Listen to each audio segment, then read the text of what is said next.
What's up, friends? Welcome back to another live and welcome back to another episode of What is New in Luxury Beauty with your host, me, Sophia. Welcome, everybody. Welcome in. Today, I'm going to be going through some of the latest articles that tell us about some of the latest beauty trends. We're also going to be talking about some economic shifts and what does that mean for our favorite products. What does it mean for the world of luxury beauty, the retailers that we shop at? How are consumers changing over the next couple of months? What should we expect? And of course, I want to hear from you guys. How do you feel about all of these trends, all these changes, price increases, tariffs, everything? We're all going to get into it today. So yeah, welcome everybody. I hope you are excited for this discussion. I do have linked down below the articles that I plan to pull for this discussion if you want to follow along. Some of them are behind paywalls, but I am going to be doing my best to give you guys the summary, the spark notes, the most interesting points so that we could talk about all of them together. If you have not already, please do not forget to thumb up the live. And if you are new, welcome. My name is Sophia, and this is my channel that is all about everyday beauty and accessible luxury style. I upload new videos every single week, and then we live stream just like this every single week, usually on Wednesdays at 8 p.m. Eastern, but I did have a little bit of a schedule conflict this week. So thank you everybody for joining me live on Thursday. I very much appreciate your attendance today. So thanks for working with me this week. I hope you guys are all doing well. If you are new here, please don't forget to subscribe. And let's start off with welcoming everybody who is here so far. Welcome, Carrie. Welcome, Clarissa. Hi, Christiane. Hi, Annika. We have Robin, Sarah B. Oh, hey, Anne-Marie. How are you? Thanks for joining us. I know it's late where you are. Yeah, it's 2 in the morning in the Netherlands. Welcome, everybody.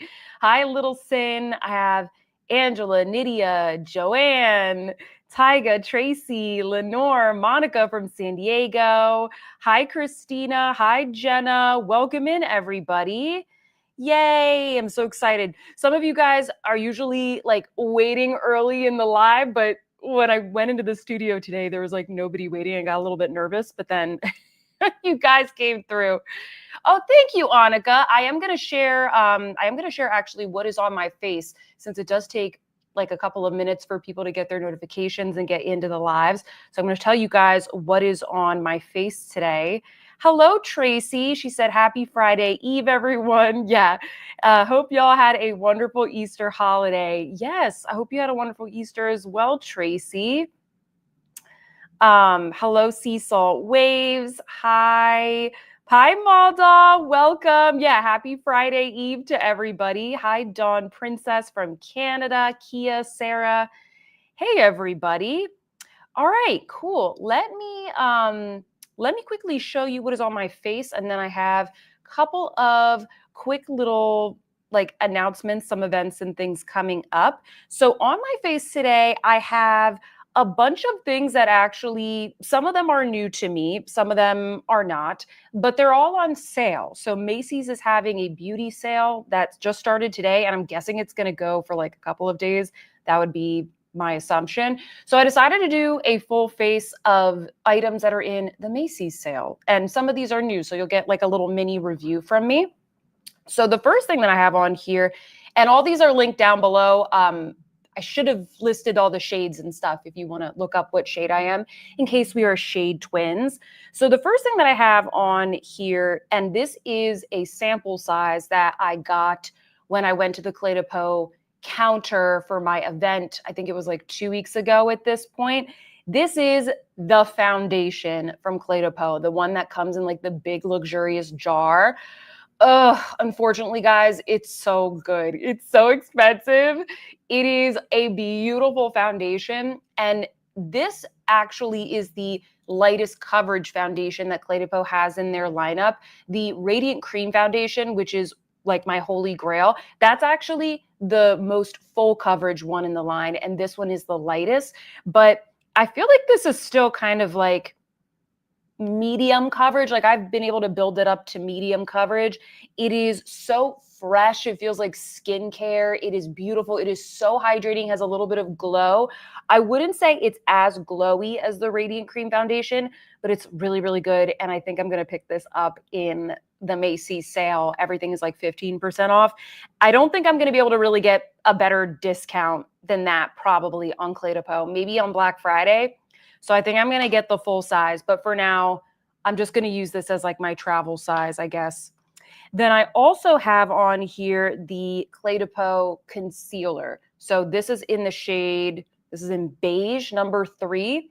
The shades are a little bit weird. If you are my skin tone, definitely go for the beige if you want something that's good for under eyes and all around the face. The stick concealer, it is legendary for a reason. It provides a lot of coverage. It's very quick to apply. Even if you want to do touch-ups, I always have one in my purse, like legit. I always have either this one or the one in like the Click pen in my purse for touch-ups. And this is the one I keep in my vanity. And again, really high coverage, but not drying and very easy to blend, very radiant and blurring. Clarissa said, oh, that's a nice sample size. The one I got today at Sephora for Dior foundation is what? Nickel size? Lol. I know, Clarissa. Like, when she handed this to me, I was like, oh, like, how many dollars worth did she give me? It was very kind. And I'm the shade 020. I was like, no, I think I'm 010. She's like, no, you're 020. And she was right. This is like perfect shade match for me. I'll see you guys. Angela said, oh gosh, more sales, my poor wallet. I know, Angela. And I kind of tried to pick some things that maybe weren't in the Sephora sale, like Clé de Peau was not in the Sephora sale. So, because I know there was just a bunch of sales. Christiane says, I might accidentally have bought the Bordeaux Victoria Beckham eyeshadow palette. Lol. Yeah, I love that one. I'm going to be featuring that in an upcoming video this weekend. So if you want a demo of that, I will have that in a video very, very soon, guys, since it is now available. Hi, Jenna. Hi, Sarah. Hi, CP McClure. Hi, everybody. Oh, thank you, Sea Salt Wave. She said, I cannot wait to get my hands on some Clé de Peau. Guys, oh, it's so good. I am going to be doing probably a video on like my most expensive makeup so I can give some more comprehensive reviews of these. And Sea Salt Waves, I am going to add your name to our monthly giveaway. If this is your first live or if you haven't joined us yet this month, all super chats that are donated to my channel via the lives in the month of April, they're all going to be added into a giveaway. So next week on Tuesday, I'll explain why it's on Tuesday in a second. I will be drawing the winner, and you will be winning a $100 gift card to whatever beauty retailer or fashion retailer of your choice. So Sea Salt Waves, you're going to be added into the giveaway. Thank you so much for the super chat. I really appreciate it. And this is just my way of like thanking you guys for coming to the live. The lives are not monetized. I turn off all the ads and everything like that. So it's very, very nice that you guys give me the super chats. And I just figured this is a way for me to like share the super chats back to you, but like in a fun way. So hopefully you guys like this idea. And yes, we have the little peep bucket. And congrats, Jacqueline says member for 1 month. Congrats on being a member. If you would like to join my membership, because we do have members only lives and members only content and a members only Discord, I have the link for that in the description box down below. Jessica said, my wallet is going to rehab. Oh my goodness. I totally understand. Mine too. I spent way too much money at the Clé de Peau counter the other day. So I guess this is kind of like a mini haul as well. And then on my face, I have the YSL bronzer. This is in the lightest shade, light sepia.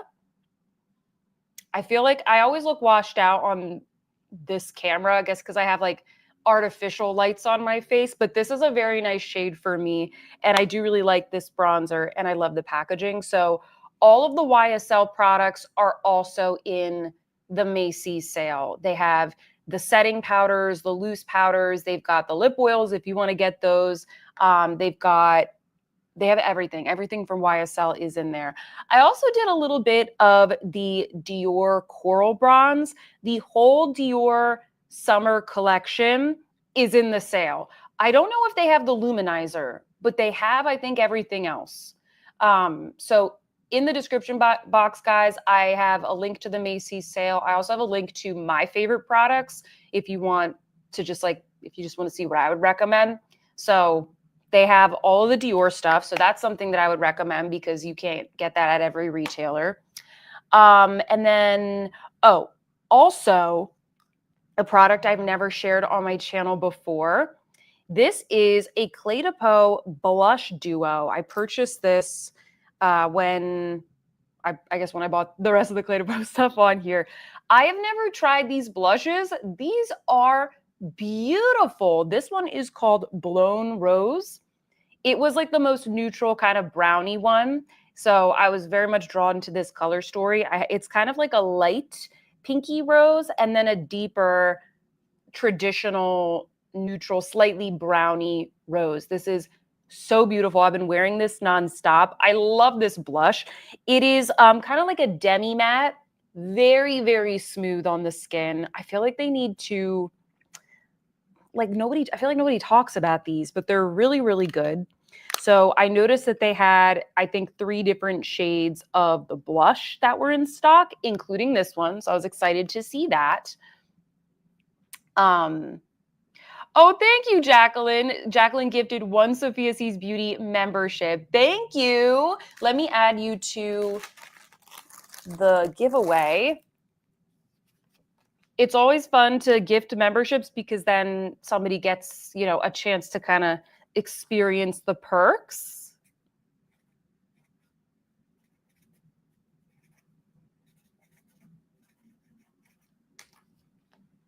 Thank you, Jacqueline.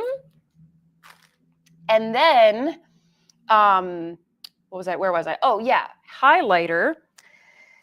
I have, and welcome in everybody that just came in within the past couple of minutes. I'm just sharing what is on my face, and then we're going to get into the articles. It just takes a couple minutes for everybody to join.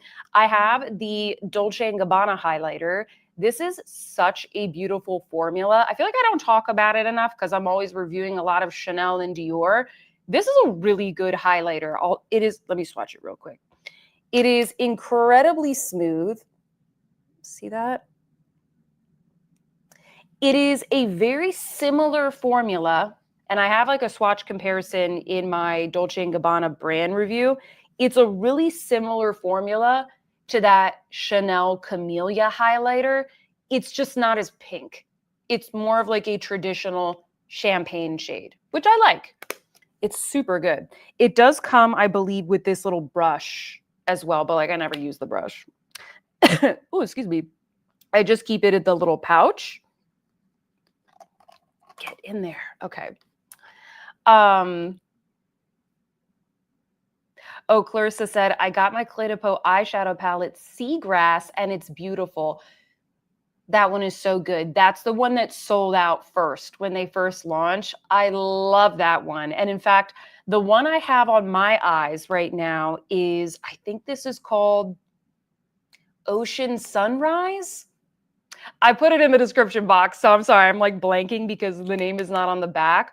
This is a beautiful kind of neutral browns. I know it seems very boring, but these colors are really beautiful. I feel like with a lot of the Clé de Peau makeup, and I realized this when I went to the counter because I'm always shopping online, the colors are a lot prettier and more nuanced and sophisticated looking in person. The website doesn't do it justice because they don't really post swatches or anything like that. It's just like a digital photo. And so you don't really get to appreciate the textures and a lot of the shades. A lot of the shades are really well done, especially with the lipsticks. But I got this one, which I've been liking. So that's what I have on my eyes today. It looks and sounds like it's going to be kind of warm based off of the name because it's like Ocean Sunrise or whatever, but it actually is not warm. So don't worry about that. It's very neutral to cool tone. And then guys, I finally got the blue one. This one is so good. I will show a demo of this in my favorites video coming up like at the end of the month, because this is such a beautiful blue palette. The colors are so vibrant, but they're still pretty wearable because the formula is just like so smooth and moisturizing. I like to describe these shades as like Elsa from Frozen. It's the exact same sort of shades of blue, and then the primer gives like a nice little bright pop that you could put in the inner corner of the eye to kind of brighten everything up. And then did I get everything? Oh, no. Oh, I have the YSL Lash Clash on my lashes. I accidentally put it back on my vanity. So I have the YSL Lash Clash. And then finally, guys, I have been nonstop wearing the Clé de Peau lipsticks that I bought. And this shade right here, I think you guys will really like. It's a nice pinky nude. This is called Positively Playful. And this formula is just so good. I have a couple of Clé de Peau lipsticks, but they're like the seasonal ones from the holiday collection. And like the colors are a little bit more vibrant, so I don't wear them as much. And then I kind of forget how good these are. So I bought 2 more springy shades. Isn't that beautiful? It's a very like bridal type of color. So I've been wearing this nonstop, and it just kind of goes well with really any kind of look. These are incredibly moisturizing, and they have good longevity as well, even though they're so hydrating. So that's my makeup. Let me see what else you guys are saying. um, what are you guys talking to each other? Do I recommend the new Dior Forever Glow Luminizer? Yes, I do. I have a whole review of that collection. Thank you so much, Anne-Marie, for this super chat. That's very generous of you. Let me add you to the giveaway.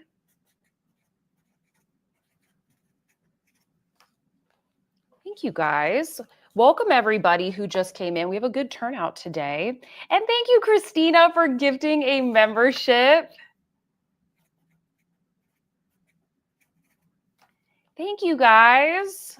Let's add you in there. Let me just make sure I didn't miss anybody. Oh, thank you, little Sin. Sorry I missed you. I was chatting away. Got little Sin. I'm excited for this drawing next week. Okay. Thank you, Carrie, for gifting a membership.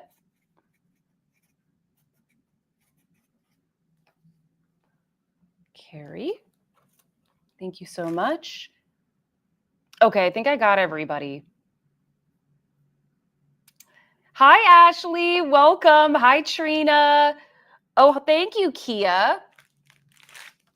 Got Kia on here. Thank you so much. Jessica, thank you. She said, my wallet will always love you. Well, like hopefully, oh, sorry. Hopefully the things that you end up buying off my channel, you end up liking. Thank you so much. Welcome in, everybody. Before I forget, I just want to mention 2 things. Of course, as I'm talking, there's like a very loud fire truck outside right now. Hold on one second. There we go. Before I forget, guys, number 1, the live next week is going to be on Tuesday. And the reason for that is because I'm going to be having 2 guests on the live next week. And this was the best day for us all to do it. So once again, thank you for accommodating the schedule, whoever is able to come next week. So next week on the live, it's going to be Jennifer from All Feisty and Michelle Wong. And the 3 of us are going to be doing, by popular demand, we're going to be doing like a you don't need that roast style of video. So basically pass or yes, except there's not going to be any yes. It's going to be like a de-influencing video. So it'll be like a fun little roast. So definitely let me know if there are any products that you want us to roast. I'll post it out on the community board probably this weekend, and then you guys can let me know if there's anything that you want me and Michelle and Jennifer to roast. So it should be super duper fun. I just wanted to let you guys know now before I forget that it's going to be on Tuesday, just because I don't want you to show up on Wednesday and be like, oh no, I missed it. The other, oh, hold on, let me see what you guys are saying first. Joanne said, oh my gosh, so much fun with the trio of awesomeness. Kia said, love it, gonna be fun. Wendy said, I love when we roast things. Trina said, spicy. Thank you so much, Clarissa, for the super chat. She said, love your channel. Let me put you on here. Wendy said, break out the Polly Pocket blush. I love that.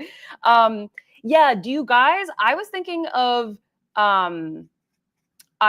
of roasting some of like the newer things that maybe haven't been talked about as much, especially things that like weren't in the Sephora sale, but you guys let me know. I mean, we'll take requests during the show, but I just want to let you guys know.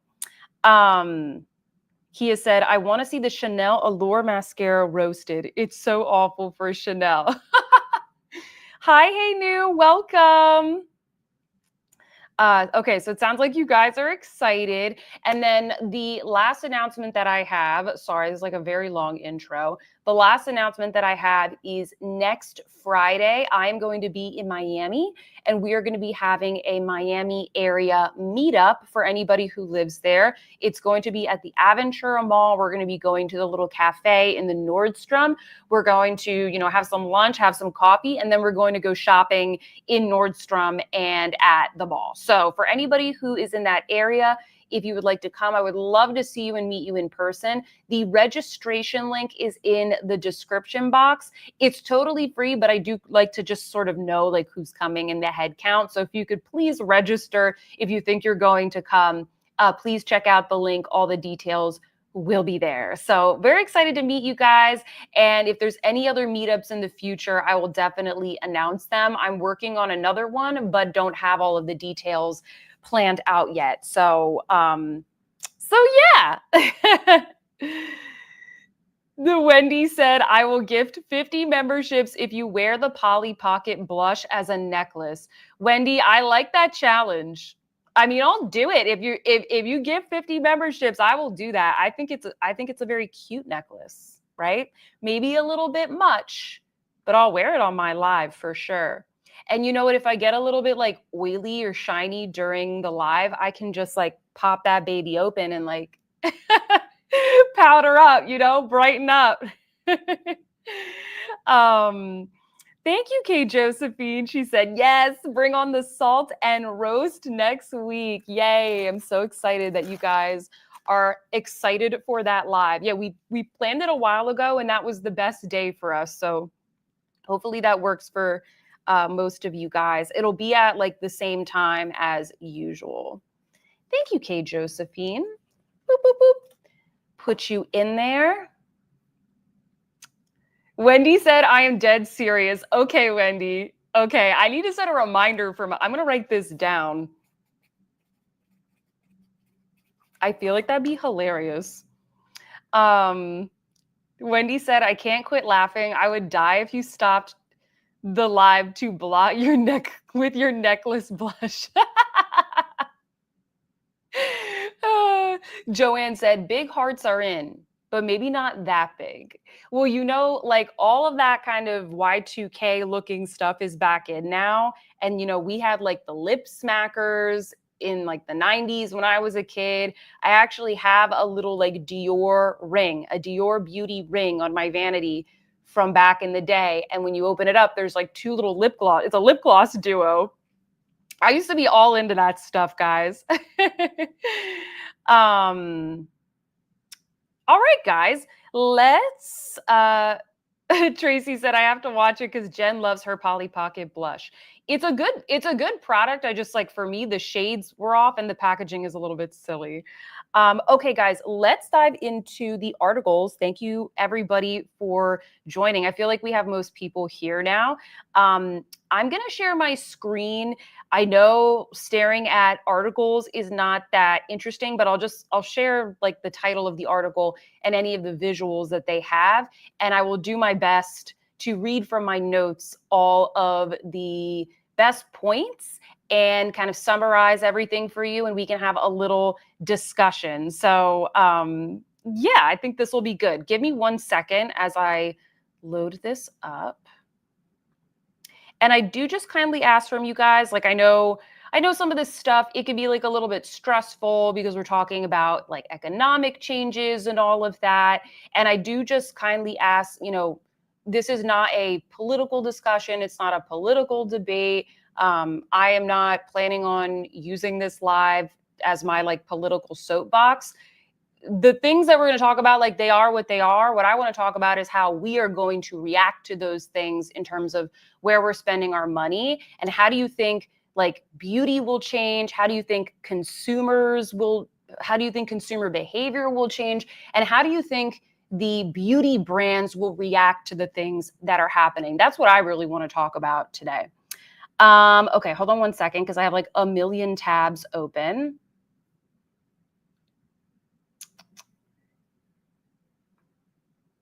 I think I have the right one. Thanks for bearing with me. Okay. So, can you guys see my screen okay? All right, I think you can see it.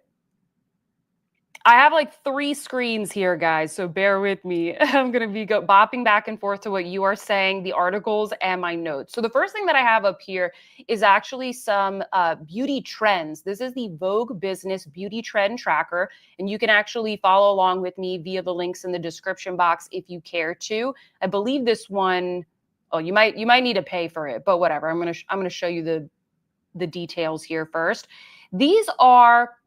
This is kind of like a summary of the top products, the top categories, the top like hashtags across social media. And they've broken it out into different beauty categories. So there's like body care, makeup, skin care, nail care. So I thought this would be a fun place to start. They essentially are sort of culminating here. This is what is hot right now with beauty lovers on social media. I think I'm going to start off with, I might skip around a little bit. Let's start off with fragrance because these were some of the ones that I found the most interesting. This article was published a couple days ago. It looks like they grabbed data from March of last year all the way to February of this year. So this is the latest article, but it stops at February 2025, just so you know. So let me zoom in a little bit so you can see this better. Sorry. Okay, so it says here that the top trend in fragrance is saffron perfume. Are you guys surprised by that? Followed by pomegranate perfume, matcha perfume, perfume discovery set, and then caramel perfume. I thought this was interesting. So these are the trends. The matcha perfume is very interesting. It kind of seems like because fragrance is such a hot category, people are interested in new interesting notes. These are the notes that are trending right now. And it says here that the top 5 brands are Sniff, Santa Maria Novella, or Novella, I'm not sure how to pronounce it, Huda Beauty, Arquiste, and Sand and Fog. I think the only ones I know here are Huda and Sniff. I think I recognize that one. I am like clearly not not following what's popular with the kids because like I do not know what like half of these things are.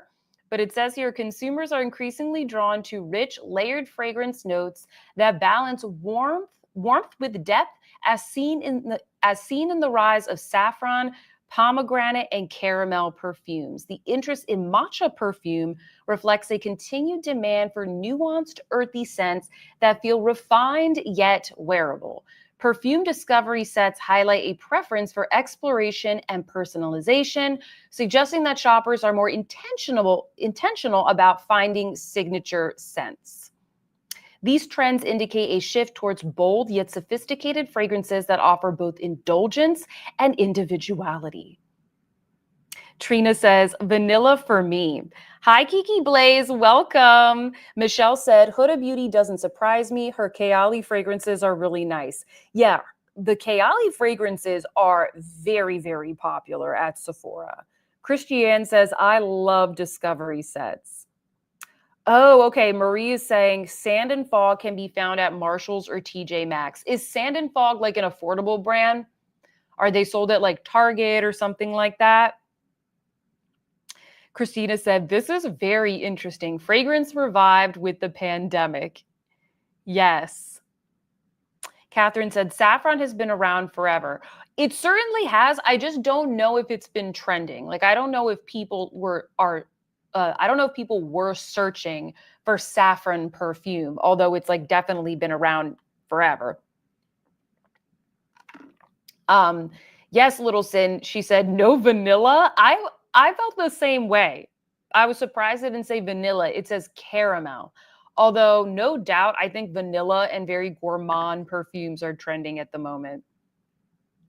Marie said, not a fan of matcha or saffron. Let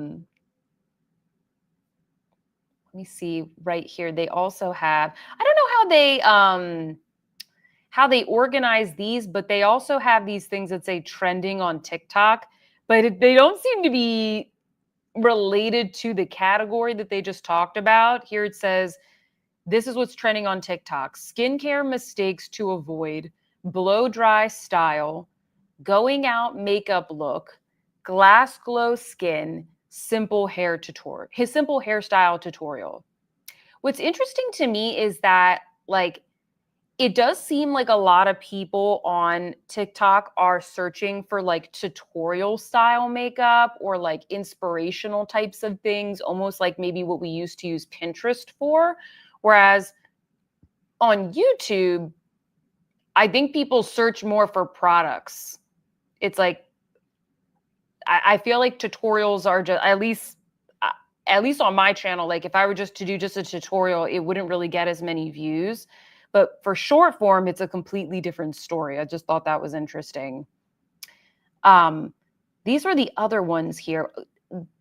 I've never heard of Inflammaging. Inflammaging, 3.9 million weekly views. That's the biggest one. And I looked up, what does this mean? And it says, it is a term describing the chronic low-grade inflammation that occurs during the aging process. Apparently, that is like a trend. That's something that people are maybe interested in learning about, or they're interested in learning how to like suppress that. Have you guys seen this online? That was news to me. Ashley says, I feel like TikTok is just the place for quick trends and random stuff, but I don't have TikTok, so IDK.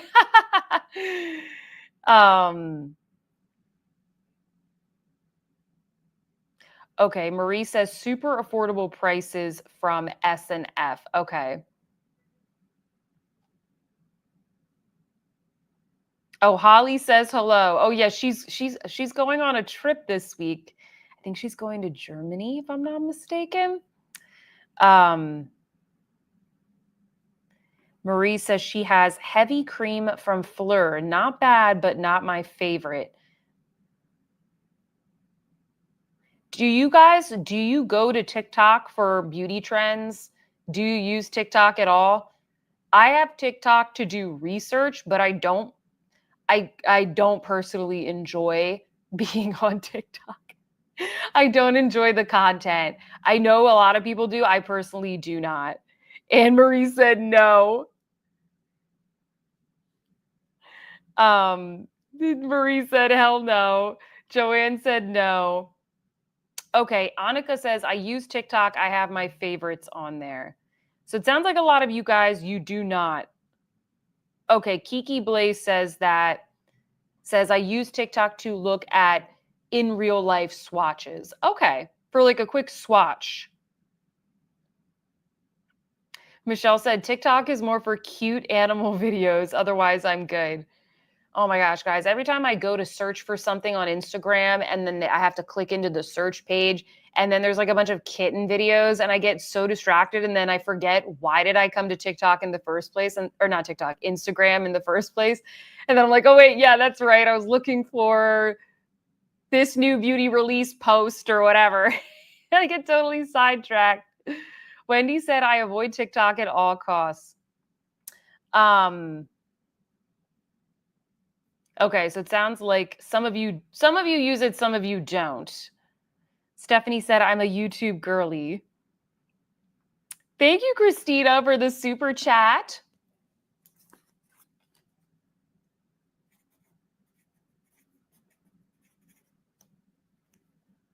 You guys are laughing at each other. Little Sin says, I use TikTok occasionally, but not for beauty. Okay. I feel like TikTok can be good for humorous things, for like comedy. Okay, so let me go. I want to skip down to the makeup. Okay, so here's the makeup trends on here.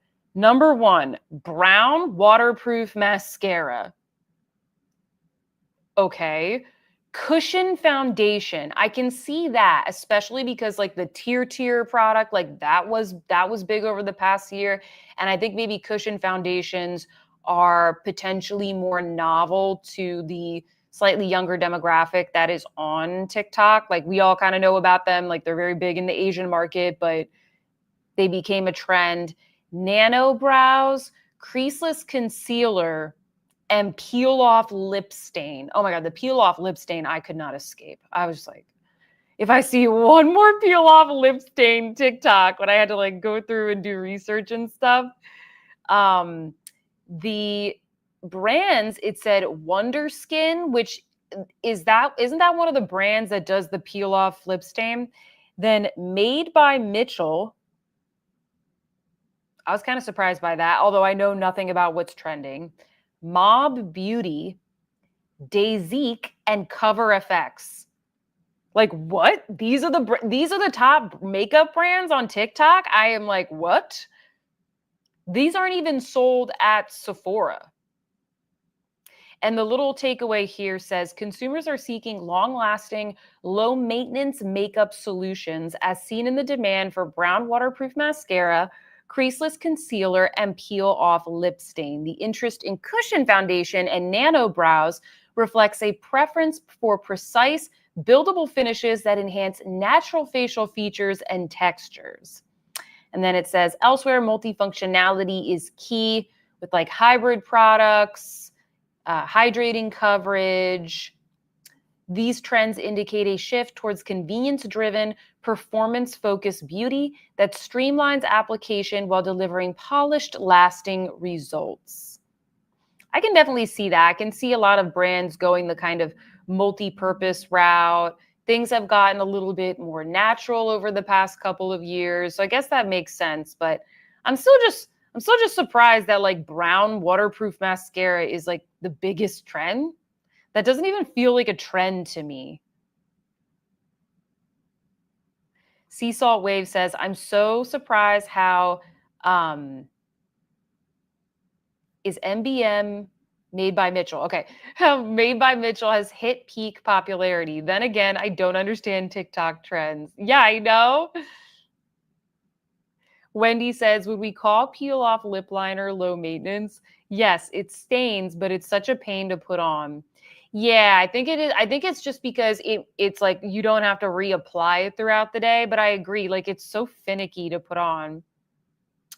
Littleson said, Mob Beauty is big in the indie niche circles. Oh, okay. Ashley said, what about lip oil? Was that a last year thing? I don't know. You would think that, I don't know. Karen said, these brands are mostly targeting TikTok influencers. Yeah, that must be it. What is MOB Beauty? What is it? Is that the one that like is super natural that has like the recycled, like the simple packaging. Am I mixing that up with another brand? Jessica said, I don't know a single one of those makeup brands. Yes, Angela, I didn't realize Cover FX was still around. Same. I'm like, who are you? Like, oh, hello. Where have you been? Yeah, Swatches by Low said the same thing. I'm shocked about Cover FX. I thought they were struggling. They must have had one viral product, right? Oh, Little Sin said Cover FX is always on deep discount. Well, maybe that's why. Like maybe it's very cheap, so people like a good deal. You guys are all stunned about Cover FX. Trina said, "Sign me up for a creaseless concealer." Yeah, I totally relate.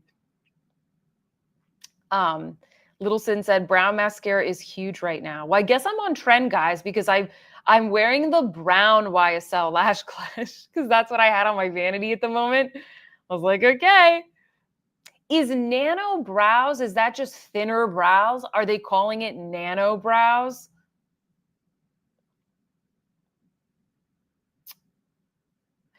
Kay Josephine said, I don't know if it's Mob Beauty or MOB Beauty, was founded by one of the folks who was connected to MAC. MOB has a ton of interesting eyeshadow colors. Oh, okay. I'm going to look them up after this. Oh. Okay, I'm getting it mixed up with another brand then. Joanne said, where are they getting their information for these trends if TikTok alone? It probably is. I think it is mostly TikTok because that's where things trend. And then obviously like some of this is over on YouTube as well, but I feel like on YouTube there's more like niches, like something that might seem on trend for us isn't on trend everywhere else. Like when I had my meetup 2 weeks ago. I can't remember which one of you said this, but someone said, oh, yeah, when like the Hermes blush went viral. And I'm like, the Hermes blush did not go viral. It was just viral with us. Like, it's just our little niche. You know what I mean? So there are certain products that sell out within our niche in the YouTube community, but they may never, like, no one on TikTok talks about them. Chanel is a great example. Like YSL and Dior seem to have done a really great job getting the attention of the younger customer, but I don't see Chanel products going viral. Like the younger generation does not care about the brand heritage and like the sort of like aspirational elegance and luxury of Chanel. Like they don't care about that. So things that are like super hyped up for us, they may not even like, no one's talking about them on TikTok. And in fact, I was like uploading to TikTok a bit in Q4 just to kind of see like, oh, what kind of like, let me play around with this a little bit. And it's like, I would upload something from like Clé de Peau and it'd be crickets. Like it'd be like the most beautiful packaging, the most like aesthetically pleasing makeup, and there'd be zero interest in it. And then if I uploaded just like Sephora favorite set, then it's like, oh my gosh, you know? So I think it's just like a different demographic. Let's talk about skincare next. Joanne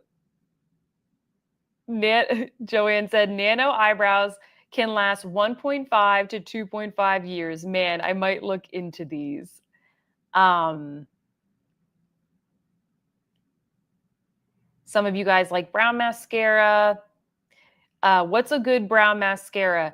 Well, I really like the YSL Lash Clash. It's probably like the brownest one where you can actually tell that it's brown. But I also really like the Tower 28 mascara. They have a brown, and that's really good too. Those are the two that I tend to go to. The Tower 28 is very lengthening. The Lash Clash, I love if I just want to do a lot of volume. You know, I don't want to wear fake lashes. I just want, you know, a bunch of volume and it lasts really well. Tracy said the peeps here are better than Google. Get a description and review in one convenient place. Yeah, you guys give really good little reviews here in the chats. Okay, so for skincare, it says here The trend is centella ampule, ginseng essence water, collagen mask, honey lip oil, and eye wrinkle treatment. The collagen mask, man, I could not escape that stupid mask on TikTok. Every time I had to open it up, it'd be the collagen mask, and then I'd swipe and it'd just be another video about the collagen mask. I don't know if you guys know what this is, but there was this like one viral like sheet mask, and it was just everywhere. It was just everywhere. Whatever is in the TikTok shop is usually what TikTok is like pushing out. And that's usually what like the influencers will kind of latch on to as well. And then here are the top brands. Excuse me. Skin 1004, Beauty of Joseon. I think that's how you pronounce it. Omnilux, Estura, Noxema. Interesting. And it says here, excuse me, guys. I don't know why I can't read today. I was very tired today. It was like very gloomy, and now I'm more awake, but I'm sorry. I'm like not good at reading today.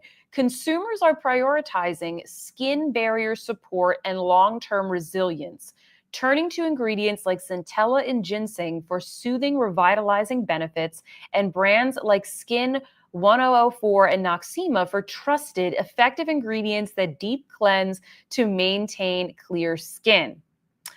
Let's see here. Across these trends, there is a clear shift towards ingredient-led, results-driven products that balance traditional remedies and modern formulations. The rising interest in Omnilux indicates a growing demand for high-tech at-home treatments, particularly LED light therapy for anti-aging and skin health. Overall, skincare consumers are seeking proven, science-backed solutions while embracing both heritage-driven and technology-enhanced approaches to routine care. Yeah, I thought it was interesting to see the Omnilux there. I guess Omnilux, because I use all the current body products, I guess Omnilux is like the popular one on TikTok. I don't know. I've never tried the Omnilux mask, but I thought that was interesting. Let's see what you guys are saying. Noxema was used for everything, lol. Do brands pay to trend? Well, Sarah, like what brands can do on TikTok is what they do is that they boost certain posts. So like if you are, I've never done this before, but I've like heard this from brand owners. Like an influencer will make a TikTok. Let's say it's the Omnilux mask. And then they will like reach out to the brand and be like, hey, I made this. Like, do you want to boost it? And they give the brand a spark plug code. And then the brand, if they like that content, they can pay to boost it. So sometimes you see these posts from these people who have like no followers, or they just don't have that many followers. And then there's like tons of views and maybe not even like that much engagement. That's how you know that it was boosted. So I don't know if I would say that they like pay to trend, but they do pay for visibility. It's like all about money. K. Josephine said, Noxema, who still uses that stuff from the 80s? Jacqueline said, basically means they've discovered K-beauty, which some of us have been using for a decade. Yes, yeah, exactly. You guys are entertained by Noxema. Jessica said, the smell is magical. Wendy said, Noxema, did they pay Vogue for that mention? Yeah, like the, you ever read like the Allure, what are they called? Like Best in Beauty? And you're like, did they pay to be in this? Although I do think they pay to be considered. Like they have to pay to put their name in. Smart, right? Meg, does LED light therapy work? It works on my skin. Like I love my LED light therapy. I just got like I just started testing like the neck and chest mask. So I haven't been using it for long enough, but I like LED light therapy a lot. but it's an at-home treatment, so you have to use it a lot, and it's not going to do what like a laser would do, like a $3,000 treatment at the doctor, of course. Like that's going to give you much quicker results. It is an at-home treatment.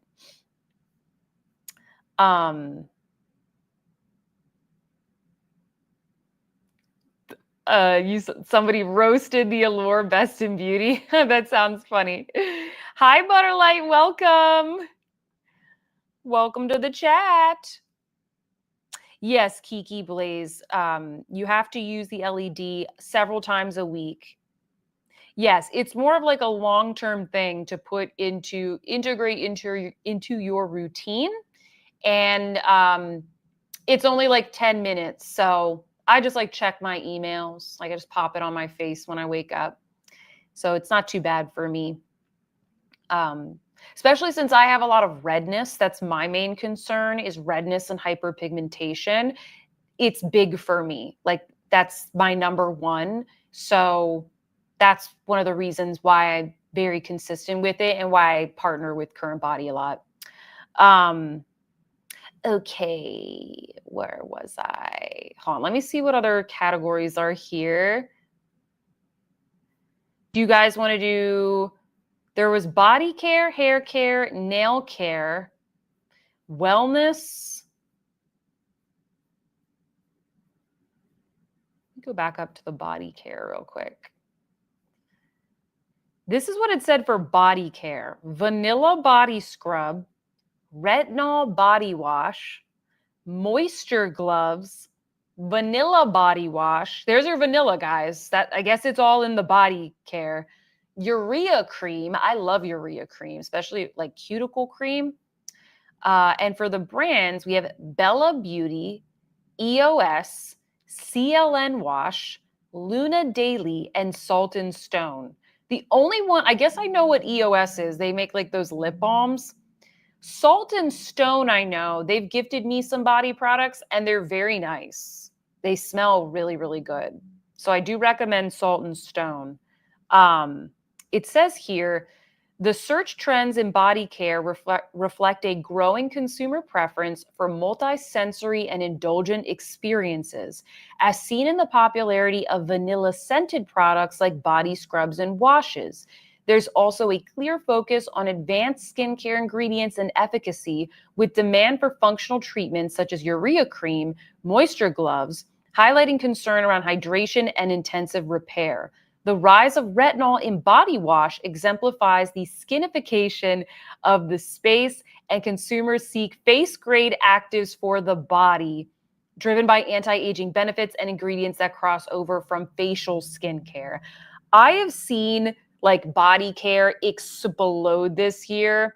That and hair care. I get so many like messages and sort of gifting requests from hair care and body care brands. Like it has been so much this year. I have to like basically say no to like 95% of it. There's so many products. There's such a big push for body care because it's kind of like that extension of skincare, but there's also a fragrance component to it. So I think that's why it's also been very popular. Have you guys heard of these brands? Bella Beauty, CLN Wash. I don't know what any of these are. Sea Salt Wave says, I love vanilla body scrubs, but body wash? Why does that specific product not sound as appealing? What are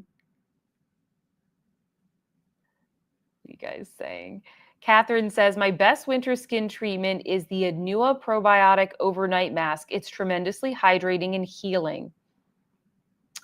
Annika says, isn't Salt and Stone at Sephora? Yes, I think they are. I just realized that like the other week. Wendy said, we need a live where we rewrite the Vogue beauty trends. That would be such a good idea. We could all submit our own ideas and then vote. That could be fun.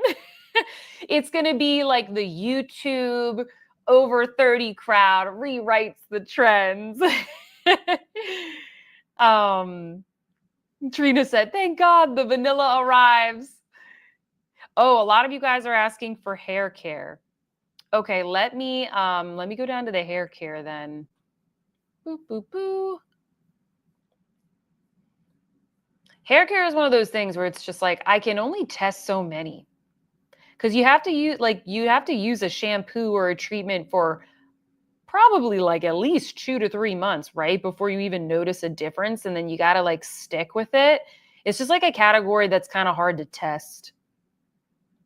Okay, so here's the hair care trends: collagen hair mask, onion shampoo. Onion shampoo? What? Nanoplastia hair treatment, UV hair protection, Riz treatment. I don't know what that is. Okay, here are the brands: Pattern Beauty, Kemet Biologics. Biologics? Yeah. Inner Sense Organic Beauty, Malin and Goetz, and Scene. Like what? Pattern Beauty, I know. I know Malin and Goetz. I've seen, like, that's been around for a long time.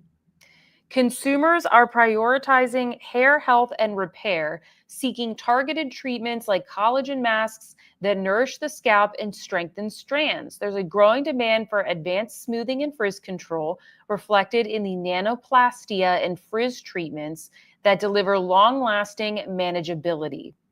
There's interest in preventative care with the UV hair protection. Um, Consumers are increasingly prioritizing ingredient conscious hair care, scalp friendly formulations. Yeah, it seems like scalp health is like the trend. Yeah, it sounds like people like they're focusing more on hair wellness as opposed to just aesthetics, because there are some products that just kind of temporarily smooth the hair, like it makes your hair shiny, but it doesn't necessarily improve the health of your hair. And I think that's the trend now. It's like, oh, we were all obsessed about skincare and skin health. Now we're obsessed with scalp health. You know what I mean? And like the retinol body creams, like how can I take what's popular in skincare and then apply that to the scalp and body? Stephanie says, I haven't heard of any of these brands. What does the onion do? Is we're all wondering. Marie said, what happened to brands like Anika, I think you mean Amika, Verb, or Redken? I know, right?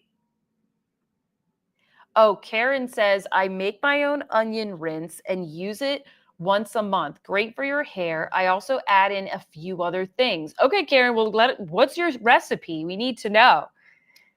I'm like on the edge of my seat. Catherine says, I think TikTok is totally off. Guys, this is what people are searching for. Meg says, you can use garlic shampoo instead of onion shampoo and keep the vampires away. Oh, Butterlight says that K Beauty has a lot of onion products right now. Joanne says, I love learning about new brands, but not just because someone says they're trending rather than R&D. Well, they could be trending, Joanne, because maybe they are different brands and because it does sound like people are interested in them because they're focused more on kind of like scalp health. Tyga said, my mom used to rinse my hair with vinegar and it was super shiny and strong. Rosemary is awesome for scalp. Okay, I'm going to have to take note of this. Should I make my own little concoction? I have very thin hair, fine hair. So I have to be careful with it.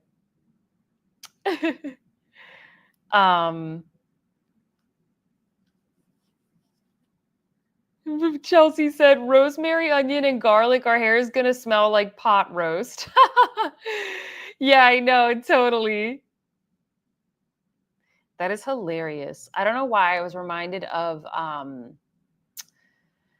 my gosh, one time, like not to be gross, but like one time when I was little, like some kid in the school has lice or whatever. So then all the kids in the school get lice.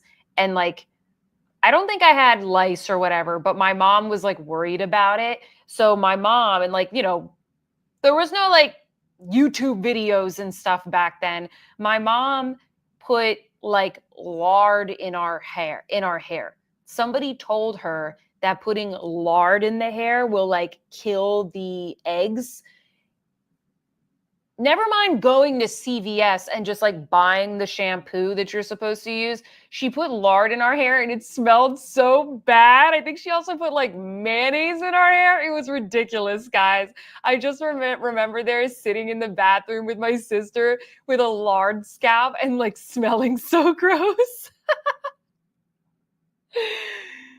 Oh, good night, Anne Marie. Good night. I know it's so late there. Thank you for the super chat. Sorry if I keep touching my face. I swear I have a cat hair like right near my eyeball, of course. Yes, Carrie, it suffocates the knits. Chelsea, did they put mayo in your hair? Okay, so this is like, yeah, some lady at my mom's office probably told her, and she was like, "Ooh, I'm gonna do that."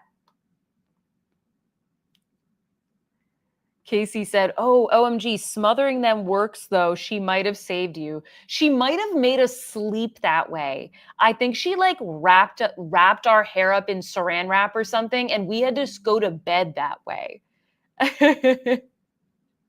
Clarissa said, "Yes, I remember the mayo."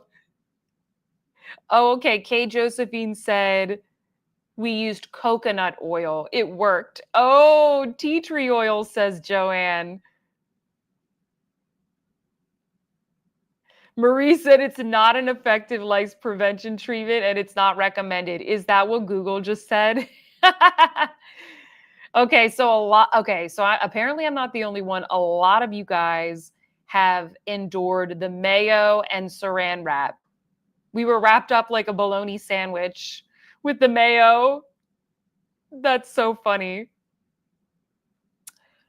Tracy said, "Mayo in the hair, curls wrapped in toilet paper to avoid frizzing. It's a wonder we survived." Hey, you got to do what you got to do, right, Tracy? Okay, so those were the TikTok trends. And later in the live, guys, I also have what's cool with the Sephora kids. Should we just talk about that now? Do you want to hear about the Sephora kids? The tweens, what are they liking? Essential lavender oil will repel head lice. Let me see what article I have next. Hold on. Checking my notes. Boop, boop, boop. Sephora brats, Marie said. Let me skip over to that real quick and we can have a good little laugh. You know what I mean? Okay, here it is. It says, teens want Sephora, Jean Paul Gaultier, and CeraVe. The Piper Sandler survey shows. It says here that fragrance was the fastest growing category among the cohort.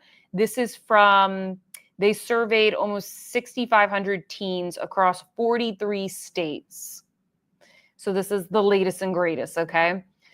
The fragrance spend went up 22% year over year among girls and 44% among teen boys.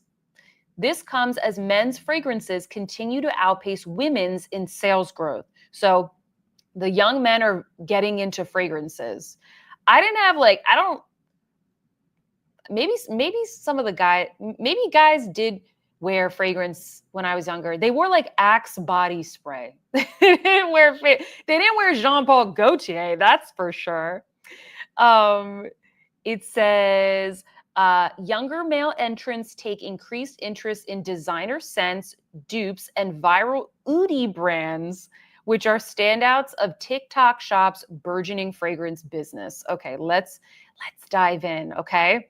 So these are the teen girls' favorite fragrance brands: Bath and Body Works, Sol de Janeiro, Victoria's Secret. Wow. I didn't know that they were still shopping there. Dior. The teenagers are wearing Dior. I guess I had J'adore, so I guess I had a Dior fragrance. Billie Eilish, Valentino, Carolina Herrera, Ariana Grande, YSL Beauty, and Burberry. Okay, and these are the teen boys' favorite. Jean Paul Gaultier, Versace, Dior. These are bougie guys. YSL Beauty, Valentino Beauty, Giorgio Armani, Ralph Lauren, Paco Rabanne, Azzaro, and Dolce & Gabbana. It's like all luxury brands. It says the teen perfume boom has also propelled Bath & Body Works to the number 3 retailer position among teen girls. It previously didn't crack the top 5, with 7% share beating out Target, Amazon, Walmart, and tracking behind Ulta, which has 26%, and Sephora, 38%. That's so interesting. I mean, I feel like we've said in previous lives or like in comments on my videos, we've said like, oh, back in the day, like a lot of us would wear like the Bath and Body Works splashes, and I guess they finally caught on. It says here, this is teen boys' favorite beauty shopping destinations: Amazon, Sephora, Macy's, Target, Ulta, Walmart, Bath and Body Works, fragrancenet.com, Dillard's, and Joma Shop. Amika was the number 1 hair care brand.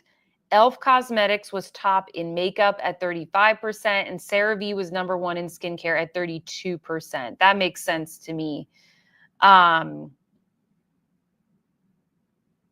Cosmetics, it's Elf, Rare Beauty, Maybelline, and Charlotte Tilbury. Butterlight said, OMG, my friend's high school son has tons of these colognes. Crazy. He used to tear those perfume ads out of magazines and smear them on ourselves for a week. Or we used to tear them. Yes, totally.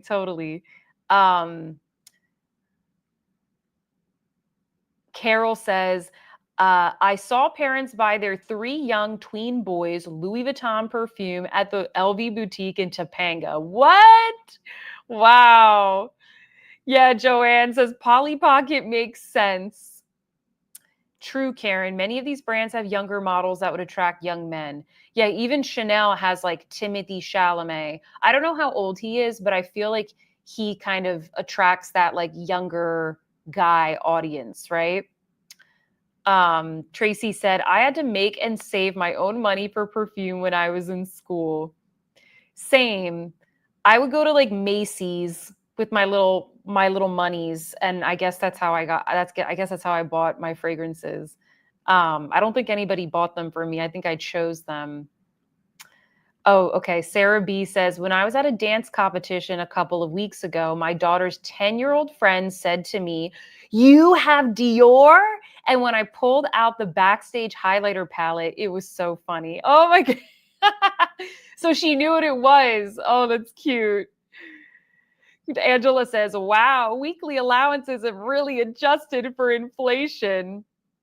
That's right, Kiki Blaze. The rollerball travel size sprays make it more affordable for teens. Exactly. That's why you see so many brands doing the little travel size. Jessica said, I have seen that Bath & Body Works is killing it once again. Yay, Bath & Body Works. Tyga's like, how are they affording this? All I had was Wet n Wild. Michelle said, my nephew is so bougie. He didn't know what Axe body spray was. He wears Paco Rabanne. Lol. He called me old school. Let me see. Hey New says bougie teens. You guys are like, where is this money coming from? Tracy said, my generation was eternity and obsession. Yes, classics. Joanne said, well, they certainly have great taste. Yes. Every time I go in Sephora, all the teens are checking out the fragrances and stuff. Um, Kiki Blaze said, lol, guys want all the Riz now. And Annika said, oh, yuck, Axe body spray. Oh my gosh. Guys would just like hose them down. And I'm from the Jersey Shore, guys. Like, you best believe the men were wearing the Axe body spray.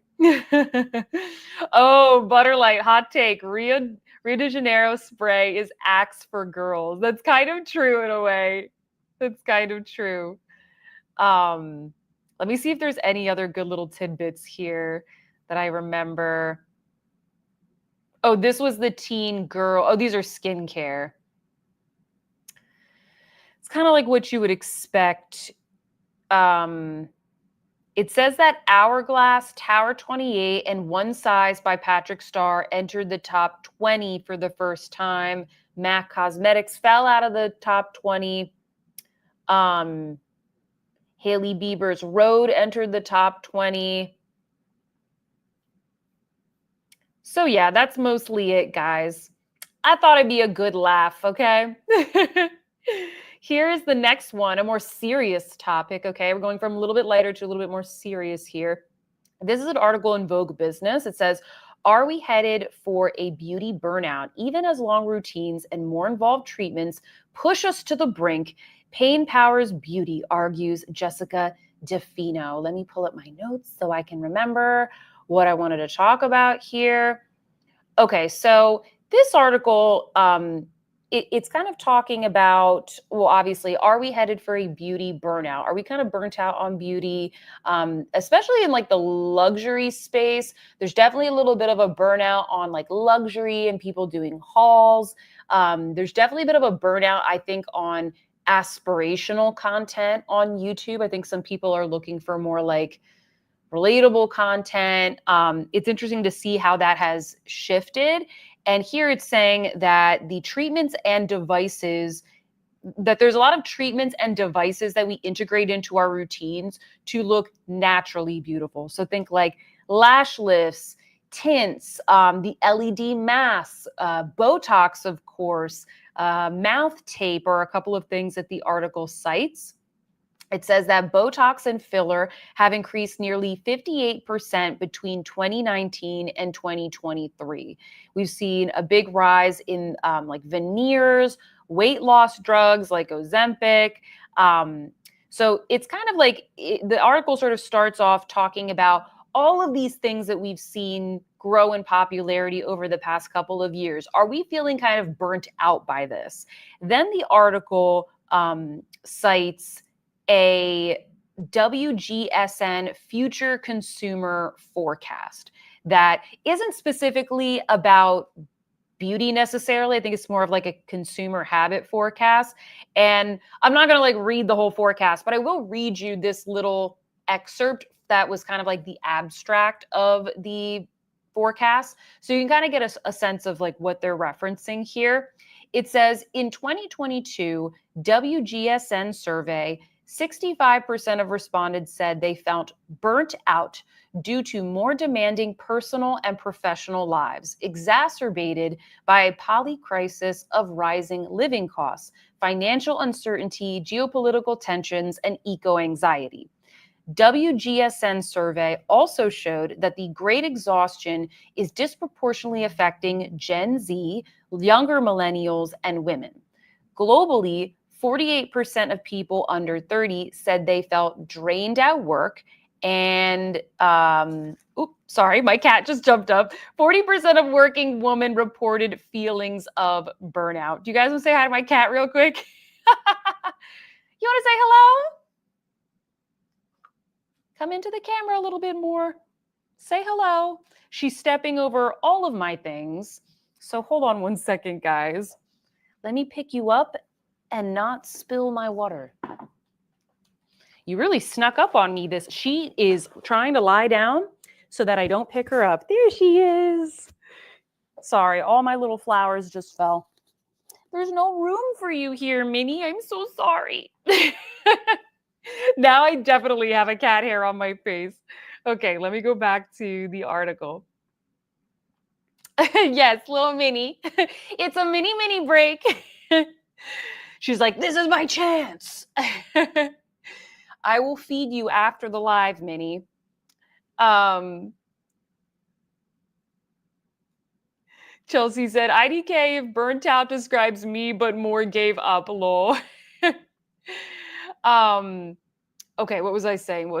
Okay, yeah, 40% of working women reported feelings of burnout. So they're kind of referencing this like great burnout from this survey, from this study rather.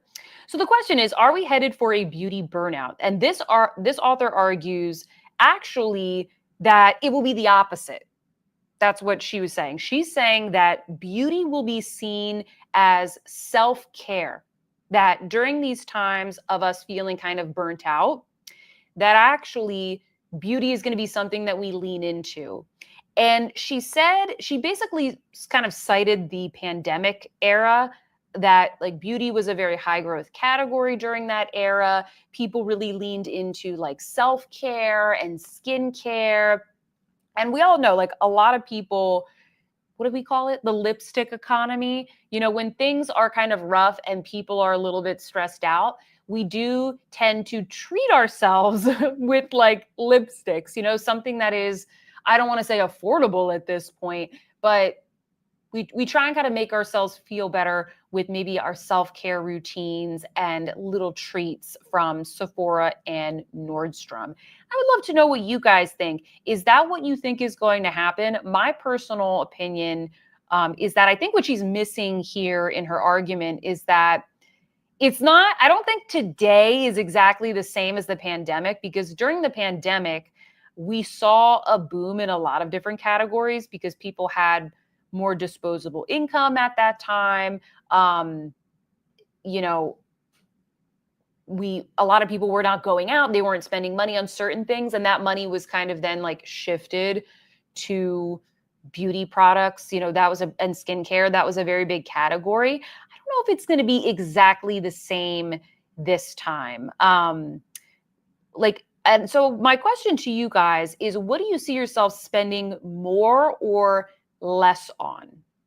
Personally, like I I will not be skipping my Botox. Like I need to, I want to preserve this face, but I've given up on my nails. Like I just can't anymore, guys. I don't, it's not just that I don't feel like paying for it anymore. It's just like too high maintenance. And I also feel burnt out all the time. And it's just like another thing for me to maintain. So like I gave up my nails. And I personally, like, I will keep my luxury beauty, but I am more likely to maybe give up on like lower end brands or something that I just like buy randomly because it's on sale. Like I rather just invest in something that I feel like is going to be the best of the best. So I would love to know from you guys, like, where would you shift your buying power? Would you look to cheaper, more affordable options to the Clé de Peau or whatever? Or would you stick with luxury, but maybe in a slightly different way? I would love to know. Annika said, I am not giving up my hair appointments or my makeup. Yeah, for me, like, I don't get my hair done that often. I'm definitely like waiting out getting my hair colored again. But part of that is because the woman that colors my hair is in Boston and I live in Dallas. Carol said, nails are so time consuming. They are. Sea Salt Wave says, I stopped going to the nail salon and I do my own nails at home. Yeah, I think a lot of people do that. Chelsea said, I'm trying to have a no-buy year and use what I have, but it's hard. Yeah, it's very tempting. Little Sin says, I absolutely self-treat with beauty when I'm having a rough time. Yes, Butterlight said the stimulus money. Exactly. Like a lot of people had that stimulus money and they were like, well, I'm not going on vacation. So like maybe I'll buy some skincare. Michelle says, I've always used beauty as a way to brighten my day and mood. It's definitely something I have to save more for now and spend strategically. But when I buy something, it will be worth it. Yeah. Janet says, I think the pandemic caused people to be a captured audience because they couldn't go out and spend on other things besides beauty, skincare, and they were exposed to more of it online. 100%. Kiki Blaze says, yes, dopamine hits will continue to rise, especially during times of stress. Jessica says, I haven't gotten Botox yet at 45. I spend a lot of money on skincare and see results. Eventually, I might change my mind, but for now, I'm okay. My neck, however, I would get Botox. Okay. Barbie says, devices for skincare and also invest in staples. Yeah, like for me, I feel like with devices, I don't have to replenish them. So I really have leaned into my devices, my at-home stuff this year. I would like to get some more like dermatologist treatments, but I've definitely kind of like maybe postpone that. You know what I mean? Like I've kind of just been using my at-home, whereas maybe before, maybe I would have spent more on lasers and stuff like that. Littleson said, I'm also trying more drugstore brands. Clarissa said, I spend more on luxury makeup I don't need and drugstore brands. I cringe when makeup artists highlight drugstore makeup. Oh, interesting. Tyga said, try not to buy eyeshadow, not giving up skincare. Christiane is saying that nails are so expensive in the US. In Brazil, they are so cheap. I used to have mine done every week. How much are they, Christiane? I'd love to know. Chelsea said, I'm cutting my hair off. I'm tired of it. Talitha says, I have she's planning to shop her stash and do less impulse buying.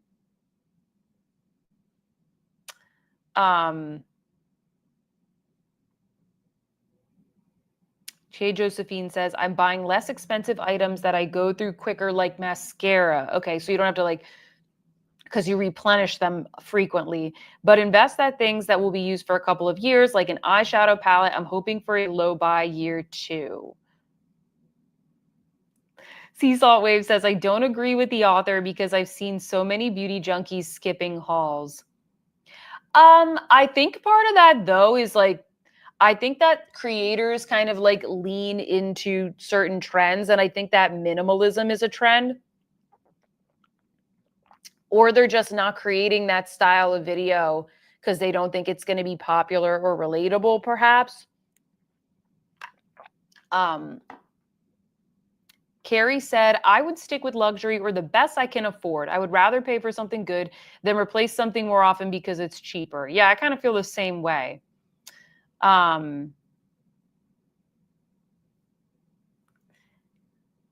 Karen said, I spend money on skincare and Botox and limiting makeup. So let me read another little part of this article. One of the people interviewed said, I don't think beauty enthusiasts will necessarily abandon their routines, but I think we'll see more people becoming even more strategic about their spending. Devard predicts a focus on extreme beauty treatments, lasers, facelifts, and appointment services, nails and lashes. Being high maintenance to stay low maintenance is going to continue, she says. People will stick with the things that make them feel good. A low bar for brands to clear when everything else feels so bad. Yeah, so I guess they're basically their hypothesis is that people will keep those things that feel like matter to them the most. For me, it's like my Botox. Nothing else is going to give me that effect. So I will continue to do that. But there are other things like my nails where I'm like, I can live without that. Like my nails will continue to grow the same way. Meg says, I'm giving up on gel nails and manicure. I'm spending more on luxury skincare and makeup. Little Sin said, skincare is huge for me. Michelle says, I'm definitely investing more in my skin now and skin devices. That's been huge for me. Oh, Christiane says that in Brazil, manicures are $10 for a regular manicure and tips are not a thing there. Oh, interesting. People just get like the regular manicure. Swatches by Low says, I had worked in the plastic surgery industry for years, and we would always say that the beauty industry is recession proof. For better or worse, people would find a way to get treatments done. Yes, exactly. And I thought this was an interesting article to bring up because there are some other ones here that talk about like the tariffs and everything like that. So this was something that I feel like everyone's like, oh, I'm on like a no buy, I'm on a low buy. But I think people will still continue to purchase beauty and makeup and those types of things. It's just, I think that the focus will change. Maybe overall the spending will go down, I don't know, but I don't think people are burnt out necessarily. I think people are tired of overconsumption, but I don't think that they're burnt out on beauty. I definitely feel like beauty is kind of self-care for me. I like, my skincare routine and all of that. I like taking care of myself, and I'm not going to lie, it does make me feel better. During the pandemic, like those first like 2 weeks, I quickly realized that to be productive and feel kind of normal, I needed to get up. And this was when like I didn't have a channel or anything like that. I was just like working from home, my tech job and everything. I needed to wake up, do my skincare, and even if it was a very simple makeup look, I had to do my full face of makeup just like I would when I was going to work because it made me feel myself. It was almost like meditative for me. It was an enjoyable part of my morning, and I felt like I felt like I was going to work, and I still kind of feel that way. You guys are chatting it up.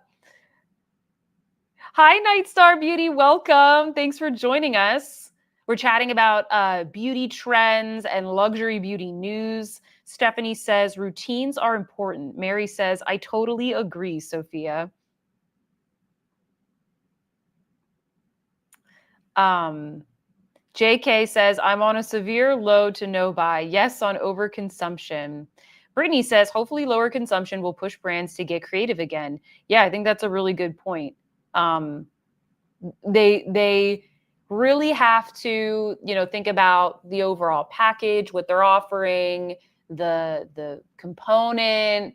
I think that's why on Sephora you see so many brands where it says like, with squalane, with peptides, with like this, and that, because they're really trying to like sell you something as being worth it and multi-purpose. Like, oh, it's not just a blush, it is blurring with hyaluronic acid. And you're like, oh my gosh. Or maybe we're not because we know better, but like, you know what I mean? The average consumer is like, oh my goodness.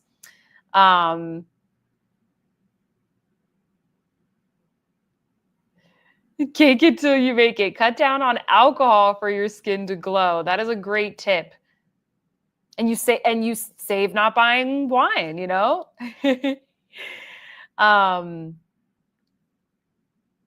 Janet says, I can definitely see retailers like Macy's, Nordstrom, and Bloomingdale's trying to preempt beauty retailers like Sephora and Ulta by running beauty discounts before those two have their sales. Oh yeah, they all did that this year. Like they know. They're like, we're going to get your coin before that Sephora sale hits. There's another article in here. Maybe I'll bring that up next. And I would love to hear your thoughts on this, guys. Hold on, let me find the article.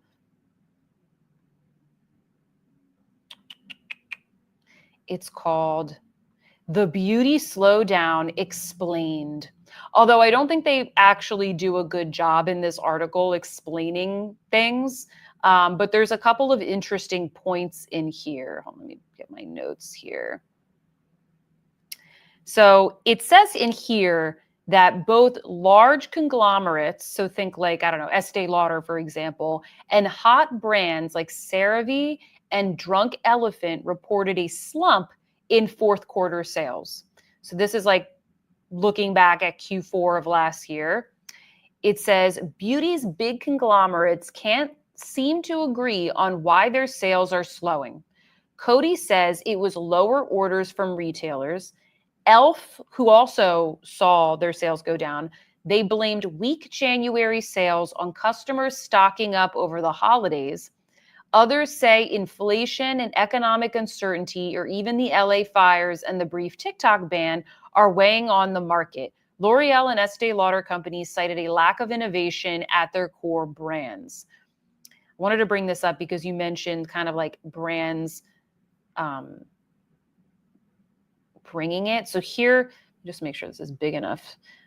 So we've got L'Oreal, Coty, Estee Lauder, LVMH. So you can kind of see like 2022, 2023. Look at Estee Lauder. Whoo, they are down. They are not doing very well. LVMH as well. They're not doing very good at all. And it says here as well that a lot of these brands saw growth from like Gen Z and Gen Alpha. And it says the Sephora tweens may have had their fill. Credit card data compiled by the Bank of America showed that beauty spending from Gen Z in the US dropped around 5% between June and December of last year.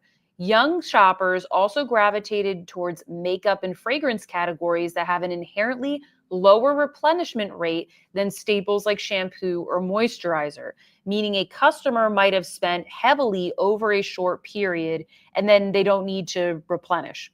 Skincare tends to have more regular purchase frequency, and while the category in particular, brands with brightly colored packaging and playful names, certainly had its share of popularity with very young customers, some of that interest from shoppers seems to have waned. I thought that was interesting. They also mentioned in here, like, look at how Drunk Elephant has gone down in the past year. Like, they saw this huge surge in 2023. And then in 2024, this is percentage growth, by the way. They saw huge growth and then their growth dramatically slowed.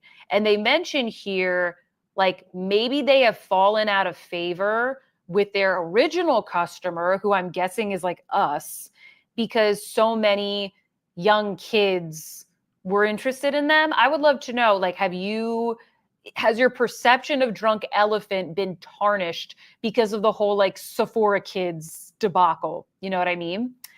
The other thing that they mention here, was it in this article?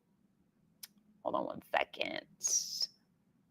Oh, okay. I don't remember where in the article it is, but it says here as well, for prestige brands, so like Sephora level brands, they're saying it can be harder to sell at Sephora as opposed to a cozy beauty counter.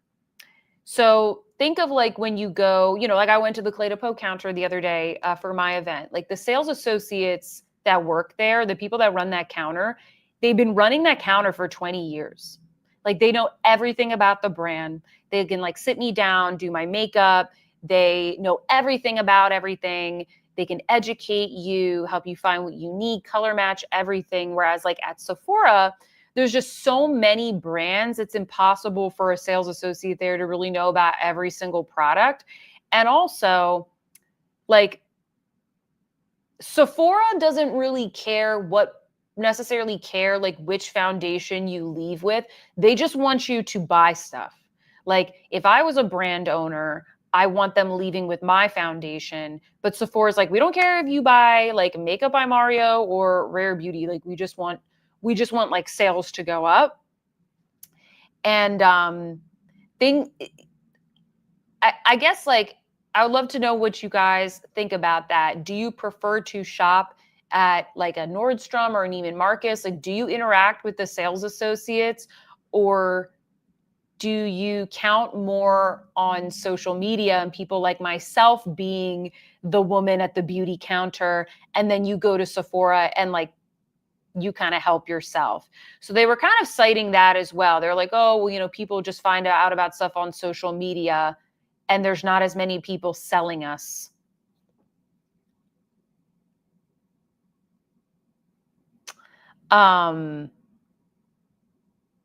Brittany says, 100%. Tom Ford quads are always in stock at Sephora. When you buy at that price point, I think it's better to buy from someone knowledgeable about the product and just as into it as you.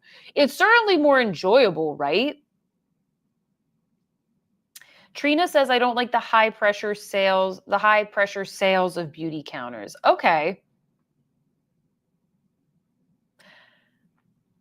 Nina says, no, I know exactly what I need and want, always Sephora. And why is that, Nina? Is it because you've watched like a review? Why do you know what you need and want when you walk in? Tyga says, I always have questions. Otherwise, I might as well shop online.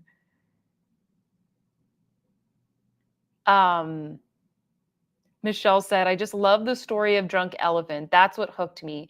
It was cute and the products were actually good. They helped my skin a lot. Kia says, I love chatting with beauty counter people. It's always fun, especially when I'm ready to spend a good amount.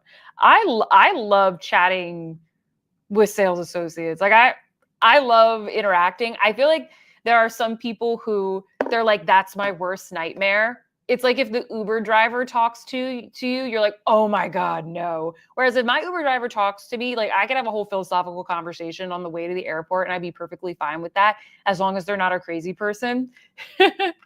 But I can see where some people might be like, oh, I feel pressured or I feel like I don't want to spend my time here. You know what I mean? Or some people, I guess for me, I see it as like, this is my free time. I'm going to like relax and shop and kind of enjoy myself. I much prefer being at a beauty counter than going to Sephora. Like I avoid Sephora at all costs. I only go there usually. I mean, sometimes I do have to look at something in person, or if on the rare occasion that I have to return something, otherwise I order online.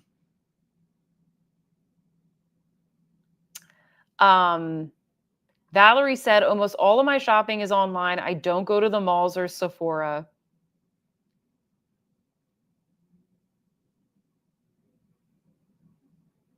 Jessica says she also likes going to the beauty counter and talking to them. Tracy says, I like to have a relationship with an SA. They know more about the product. Vanessa says, I always watch reviews, then I go in store and do swatches. Yeah, no talking to associates, lol. Paula says that she does research. She talks to sales assistants as well. The thing with Sephora is that lots of SAs don't know what they are talking about. Yes, I know. She says that she uses different stores. Yeah, sometimes I just know what I want and I'm like, okay, I'm just going to like go in here and get the thing that I need. Clarissa said, I like to go into Sephora to try things on, then shop the brand websites for the freebies and points, especially Dior. Yeah. Let me go back and see what else you guys said. Oh, hey, Caleb. Welcome. Welcome in. Michelle said, I'm shocked about Drunk Elephant. Carrie said those kids were using credit cards they had no permission using.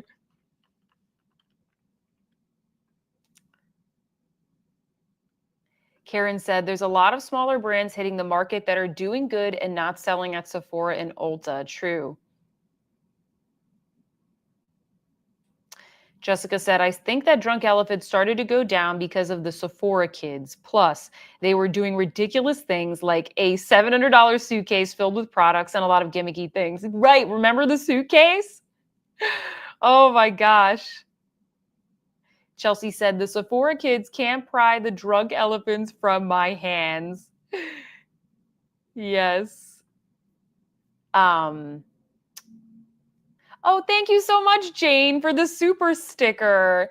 Let me get you here in our giveaway bucket. Very nice of you. Show myself real quick. Here you are. Thank you so much. Hopefully I didn't miss anybody. Oh, okay. I did miss George the Cat gifted a membership. Oh, there you are. Thank you so much, George the Cat. I'm sorry I missed you. I'm looking at my notes for some of this because I had to read a lot of articles. George the Cat, welcome back to the live. Thank you. Um, Clarissa said, "Do any SAs know the products? I rely on Sophia and other beauty content creators." Yeah, I think a lot of people, they rely on social media. They don't like there's not as much like going to the counter. Kiki Blaze said Sephora essays are more geared towards the average consumer who are less informed than us and can be overwhelmed.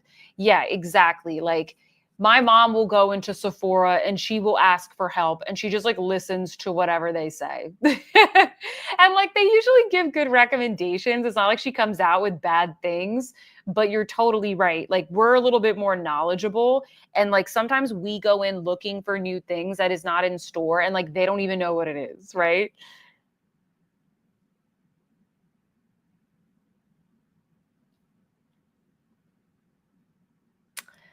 Amy says, I haven't gone to a beauty counter in forever. There's nothing close by. I go to Sephora to return stuff. I shop online. I miss the mall in Orange County. Nothing else like it. Loved living there. I bet the mall there is really good. Talitha says, I love the essays at Nordstrom. Sometimes I find products I haven't seen online. I went to Nordstrom the other day because I had to like exchange a very expensive foundation. And it was really nice having someone that just like sat me down and like she, uh swatched it out for me and like I just felt good about my purchase and like she showed me other things and I did buy something else and I was like, "Oh, do you think I'd be that shade?" She's like, "No, no, no. You're going to be this shade." I was like, "Okay." And she was right. She was right. Yes, Chelsea, you took the words right out of my mouth. I love the mall, but like when no one else is there in the middle of the day during the week before the spawn are let loose from school and ruin it, lol. If I go shopping like most of the time, it'll be like a Wednesday afternoon. I don't want anybody else there. I love going into a boutique on a slow day. They're always like so excited to see me and they're not helping anyone out because I like to talk and I like to socialize. Thank you so much, Tracy, for the super chat. She said, heading to bed. Good night, everyone. Hi to Minnie and Luca. Thank you so much, Tracy. Good night. Sleep well. I was trying to take a nap earlier because I was so tired. I don't know why. Maybe it's the weather. Um, thank you, Tracy. And Luca has learned, like he has realized that when he realizes that to open a door you turn the doorknob, you go like that. So what has he started to do? He jumps up and goes bing bing bing bing bing, bing, bing on the doorknob and he hasn't actually opened the door fully, but it's only a matter of time until he figures out how to open the doors. So I'm like trying to just like lay down for like take a quick power nap to recharge and he's like not even trying to get into my room. He's trying to get into this room for whatever reason, because he's jealous of Minnie's food. And I'm like trying to sleep, and he's right outside my door, trying to like ping, ping, ping, ping, like open up the door and going like, and I'm like, oh my gosh, stop. I still got a little power nap in though. Oh, Vanessa, thank you so much. So this lipstick is Positively Playful from Clay to Poe. I have everything linked down below if you want to like read the shades. Everything on my face is in the Macy sale. They've got like some Clay de Peau. They've got the Dior summer collection. It's all 15% off.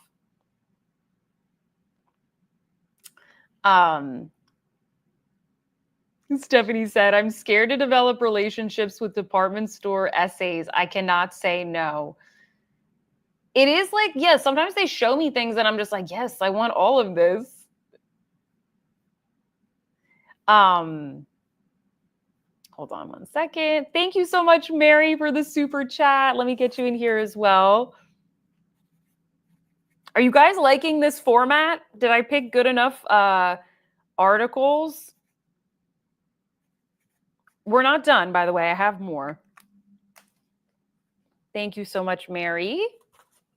Put you in there. Night Star Beauty. Margot would like Luca, I think. I think so. I think so. Chelsea said, I miss having cats. They're so funny, even when they're annoying. Okay, so like I have been watching him today because Tyler isn't around today. And I go out there and I'm like trying to give him some attention and whatnot. And I'm like on a call and we have a big cat wheel. And he goes on the cat wheel and he knows when he goes on the cat wheel, he will receive a treat for his actions when he does his little exercise. I don't think that it's become a good idea because every time I'm sitting in there, he goes on the cat wheel like, I'm doing the cat wheel, like, look at me, give me a treat. So I get up, I give him a treat.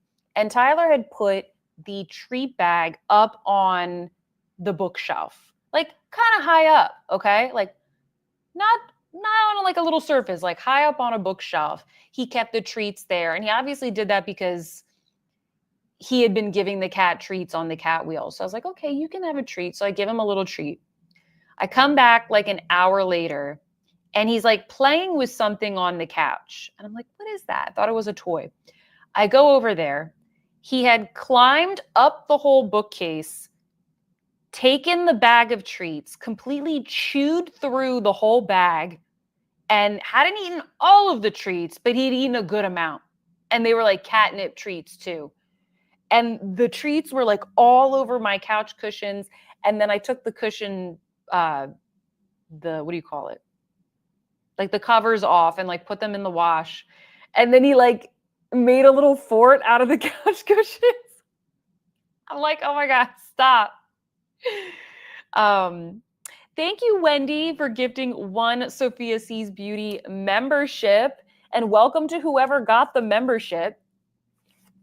For anybody who was gifted a membership today, make sure you join our membership Discord so you can chat with the rest of us, because that's where I post like all of the announcements and things like that. Wendy G.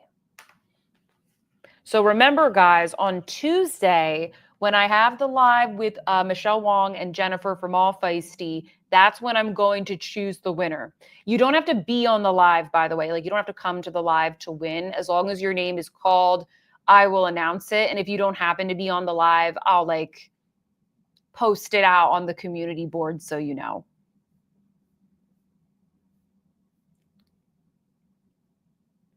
Luca is wily. Yeah, he is.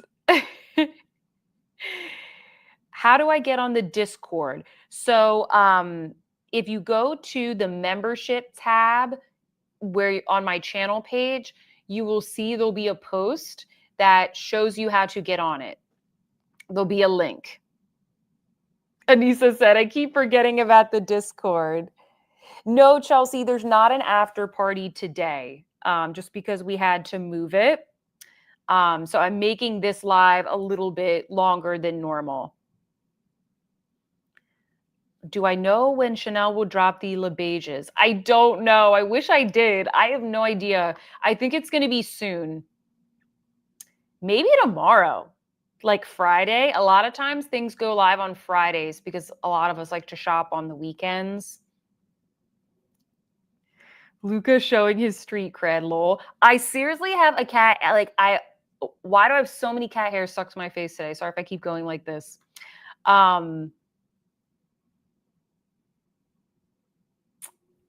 Okay, where was I? Luca is like the raptor from Jurassic Park opening doors. Yeah, he's like smart and he's so athletic. Like we have had to not get rid of, but we've had to put away so much like decor, get rid of plants because he will just like, he'll play with whatever is there. We play with him and we buy him so many toys, but he just like needs so much stimulation. He gets bored. Okay, oh my God, we have so many people on this live. Welcome, everybody. If you haven't thumbed up the live, please thumb up the live. I will end the poll. Sorry, I had that on the whole time. Okay, hold on. Let me go back because I did jump around on my articles a little bit. Okay, now I'm gonna bop into, I have a couple of articles that are about like oh guys, all of my makeup is in the description box. If you missed the beginning of the live where I did what was on my face, it's all in the description box. Um, okay. I have a couple of articles about the tariffs and also about the like TikTok shop and how all these things are going to change TikTok. I know like a lot of us aren't TikTok, but I still find it very interesting. So, okay, hold on one second. Okay, so this dramatic article says Trump's tariffs send beauty industry into crisis mode. So I'll do my best to summarize this one. Um, One of the most interesting things that this article said is they're talking about South Korea. It says South Korea is the largest source of beauty imports to the US. They are currently in trade negotiations. I saw like a little update when I Googled it. So I don't know exactly how it's going to net out, but they are in negotiations at the moment. Let me show you the little graphic that this article has. Hopefully you can see that okay. So here's 2020 to 2024, and it says top sources of beauty imports in the United States by country, and this is USD billions of dollars. So you see South Korea way at the top here, and this kind of skyrocketed to number one here within the past 2 years. Like it was there, and then it skyrocketed, and that's followed by France, Canada, Italy, and China. And this is another one that I found here with some others. South Korea, France, Canada, Italy, China. Then there's Mexico, United Kingdom, Japan, Germany, and Sweden. I feel like here you can kind of see the magnitude a little bit. This is imports value by billions of dollars. So South Korea is at the top. Maybe I'll just keep this tab open. Okay, so it says that we've seen a boom over the past couple of years for Korean products or Korean made products and ingredients. And they also make the point that a lot of Sephora brands now produce products in Korea. So, for example, like those new Rare Beauty bouncy blushes, those are produced in Korea. And there's been a higher demand for K beauty. This article also makes the point that these countries have a production infrastructure that the US doesn't really have. So, like, what does that mean for these products? And the article says the beauty supply chain that brings brands to the shelves of US retailers is global and complicated. South Korea and other big beauty exporters like France, Canada, and Italy have a production infrastructure that the United States simply does not. Nearly all US brands get packaging components from China, says experts. And while some products like skincare are made at scale in the US, more technical items such as gel lip pencils, inky eye pens, or finely milled blushes tend to be made abroad. I feel like a lot of us were kind of aware of that. And what I would love to know from you guys is, have you seen any of your favorite brands announce a price increase? I've seen a couple send me emails, and I would love to know how much is too much for you, because it does seem like it is going to be inevitable that some or most brands will have price increases due to these changes. But I would love to know, like, how much is too much? Because we have seen price increases over the past couple of years. Like a Dior palette over the past 2 years, I think it's gone up from maybe like $60 to $68. Natasha Denona went from, what did it used to be? It also similarly went up like $6. Like we've been seeing these little increases little by little, and I don't think a lot of people have noticed them. I mean, I do, because it's like literally my job. But how much is too much for you guys? Like, were there any brands that increased their prices over the past 2 years where you were like, no, enough, like can't do it anymore? I definitely feel that way about some of the luxury brands when it comes to like Chanel, for example. Like, no more Chanel bags. Like, it's all got to be like vintage or nothing at all. Let me see what you're saying. Hi, Amit. Welcome. Welcome to the live. Meg says, I haven't seen anything about price increases. Oh, thank you. Thank you, Marie. Jersey Shore girl, lol. That's right. We are the Jersey Shore girls. Thank you, Marie. Hold on one second.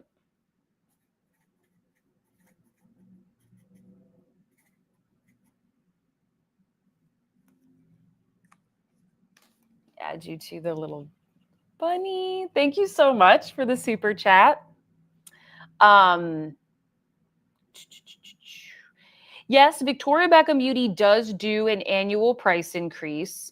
I do like that they announce that and let you know, and they're transparent. Angela said, if the Tom Ford Soleil eyeshadow palettes go over 100, I'm done. Oh, okay. So Anissa said, for me, it's less about the price increases and more about the shipping from the USA. It's wild. Yes, it will take 3 months before we see price increases here. I do think it will take a little while to see the price increases. That being said, what do you think about some of these brands that are just increasing their prices all of a sudden? Do you think that brands are increasing them prematurely? I definitely felt like, kind of, what was it, like 2021, 2022? There were all those supply chain issues due to the pandemic, and so many brands increased their prices, and they were like, oh, supply chain, but like then they continued to increase their prices, like a lot of LVMH brands, a lot of brands, and you're just like, is it really the supply chain though, or are we just doing price increases because we can? You know what I mean? Do you feel like people are going to use this as an excuse to be greedy? What do we think? George the Cat, can I ask what brands have sent you emails? I just got one today. I'm trying to think who it was. I got one from like Ana Luisa. Who sent me one today? I can't remember. Not big ones. It wasn't like, Dior or whatever, but like I've gotten like a couple of emails here and there.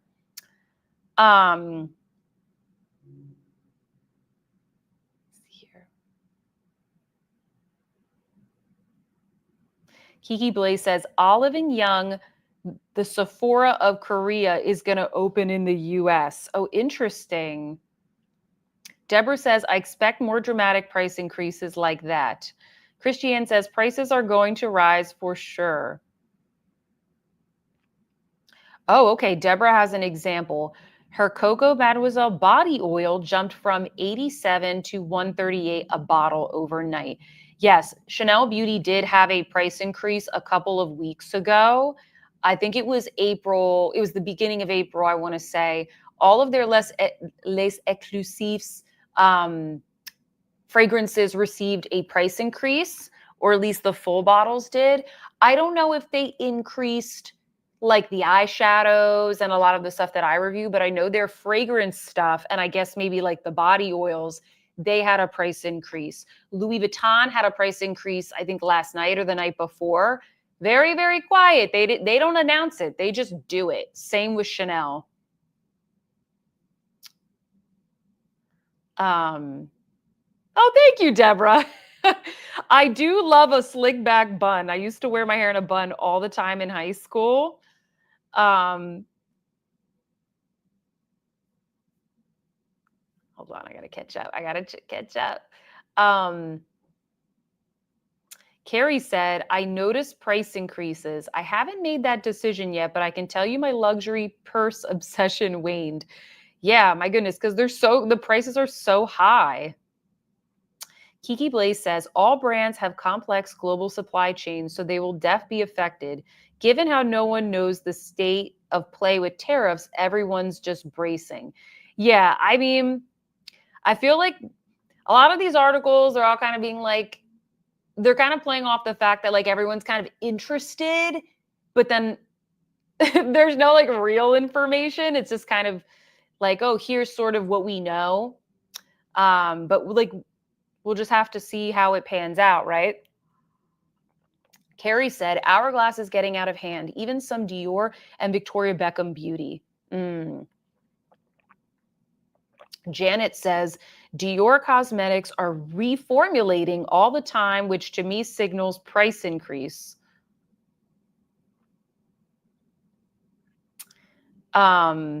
Casey says, Victoria Beckham Beauty seems able to transcend towards luxury pricing. Other brands, not so much. Like, is Patrick Ta okay? Lol.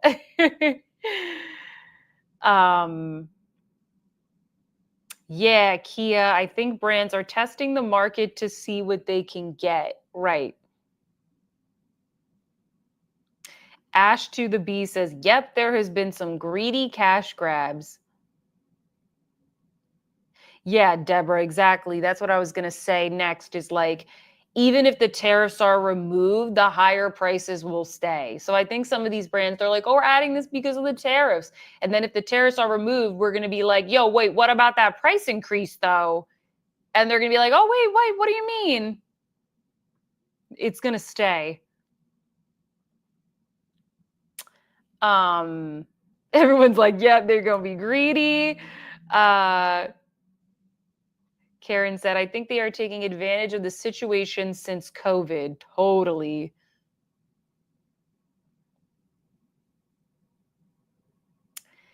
Julie says they've been increasing prices for several years for every limited edition drop. The tariffs will be an excuse for what they've already been doing. 100%. Okay, thanks, Little Sid. Natasha Denona middies are now $70. Wow. Damn. Yes. Okay. Les Exclusifs went up over $100 a bottle for the small bottles of EDP. Yes. Yeah, it was a pretty hefty price increase. If you're going to Europe or anything like that, it's an excuse to buy perfumes and stuff because it is a lot cheaper to get those things there. Okay, Karen says, personally, I'm looking forward to small US brands to grow. I'm here to support them. Butterlight says, I totally feel like the price increases are strategic. I think they are taking advantage of the fear excuse right now. But the price of things has to go up at some point, right?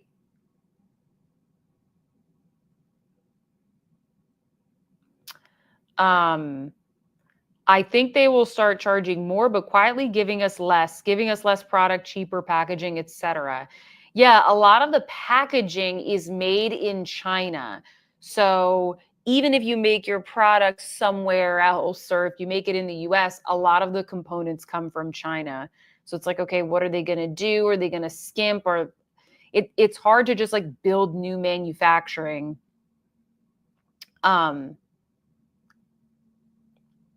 Stephanie said, I love Tom Ford's Lost Cherry perfume, but I will not pay $450 or more for that matter. So do you think you guys will you look for cheaper alternatives? Like, will you buy the Kosas blush instead of the Hourglass blush? Like, how much does the Hourglass blush need to cost before you're like, nope, I'll buy the Kosas one? Carrie says, we're all going to have to start buying minis after all of this kicks off. Jessica said that Victoria Beckham Beauty is quality. It's pricey, but she's okay spending for it because she likes the quality. Buying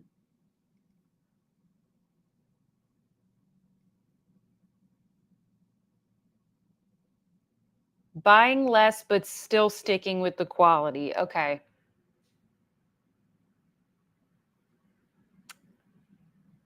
Okay, Carol says, I'll buy the better blush regardless of the price. I just won't buy all of the colors. Yeah. Let me just bop to this next article, which is related. This one is Puck News. I have all these linked down below, by the way, guys, if you hopped in a little bit late. But some of them you have to pay for. So I paid for these. So I'm trying my best to summarize them for you. Okay, I'll give you a little image there. The Sephora in the background, my gosh. Okay, so this one says it's called How Trump's Tariffs Will Affect Makeup and Skincare Brands. I think this one came out like yesterday or today. And the argument of this article is that the larger conglomerates will largely be able to shift things around, whereas the mid-market and smaller brands are going to be the ones that will be squeezed. They can't develop because like they can't really develop their own manufacturing plants out of nowhere, whereas some of these other brands have kind of invested in other strategic regions. So this article states CPG giants with sizable beauty and personal care businesses from P&G to Unilever are relatively insulated from astronomical Chinese tariffs because even though they'll pay more for packaging, which comes from China mostly, they do have US-based manufacturing facilities. Even the Estee Lauder companies has built a number of plants globally to diversify manufacturing in the past 7 years, including a very costly R&D center in Tokyo and a manufacturing plant in nearby Sakura, plus a new facility in Canada and more in the UK, US, and the Netherlands. It also says here, one founder of an independent beauty brand, which does about 100 million in revenue, told me that thin margin items like kits and samples made in China will go out of stock or disappear altogether in the near term. So maybe all those little like samples and things that we like, maybe that will be phased out, which is interesting because like I feel like that's kind of part of a luxury experience that a lot of us enjoy. The other things that I thought were interesting that were said, it says that larger manufacturers are buying up all of the globally sourced ingredients and in some cases the packaging too. Their procurement strategies are way more upstream and in much bigger volumes. So they're saying like, okay, these bigger conglomerates, they can figure things out. The question though is like, oh, are they still going to increase the prices? And it's like, okay, you have facilities in the US. How much are you going to increase the prices? I've watched a bunch of videos talking about LVMH, like, or Louis Vuitton specifically. Louis Vuitton has a factory in Texas. They make Louis Vuitton bags here. So why do they need to increase prices in the US due to tariffs? Like, isn't the reason that they built that facility so that they can have something that's like based here for this market so they don't have to deal with tariffs and things like that? So why are they having price increases? The other thing that the other point that this article made is Ulta and Sephora's holiday kits and sets. So like the little Sephora favorites, for example, despite being immensely popular with shoppers, are notoriously low margin items. One executive hypothesized that they will be one of the first things to disappear. Even though these items aren't the most profitable, brands make them because they're good for their customers, but a lot of those things are going to either be downsized or more expensive this year, which is a problem because 75% of Americans operate off of a fixed budget for the holidays. There's not the ability to necessarily just absorb that.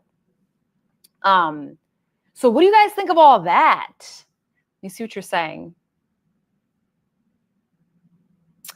Hold on, let me back it up.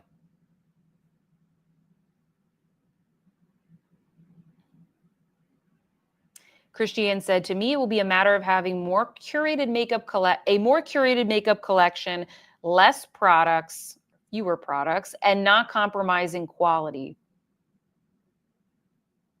Yeah, a lot of you guys are mentioning quality.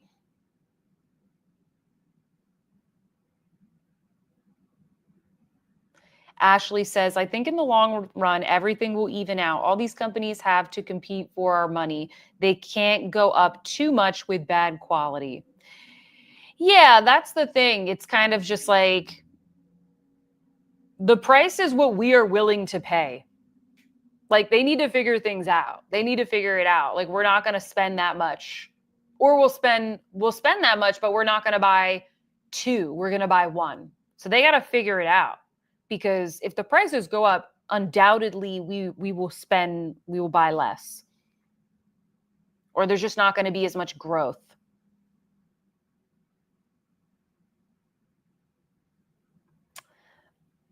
Marie said, "ColourPop will reign supreme soon." Lol.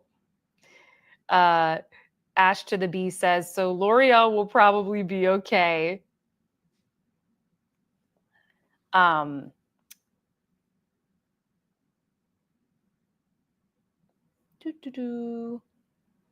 Michelle said, "I'm sorry, but I love a sample. Lol. I usually buy afterwards, but give me all the samples." um,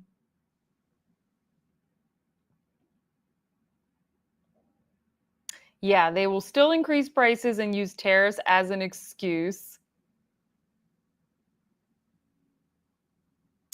Butterlight says, "I've heard that some companies can circumvent the tariffs by having part of their manufacturing or assembly processes in other countries, like the products are manufactured in Korea." Yeah.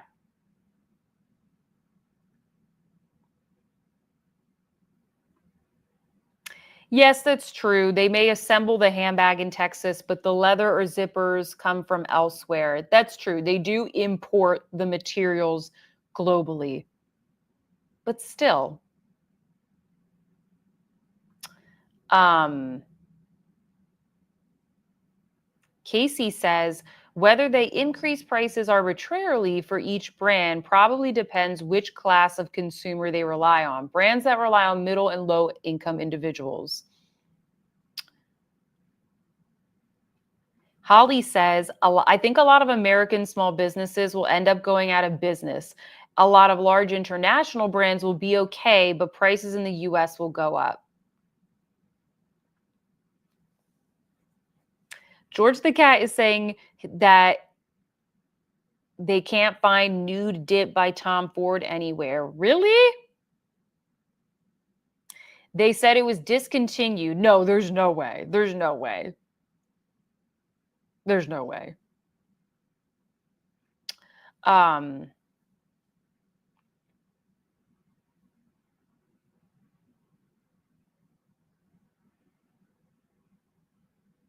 Denise says, even if companies move manufacturing to the US, the prices will still go up because labor costs are higher.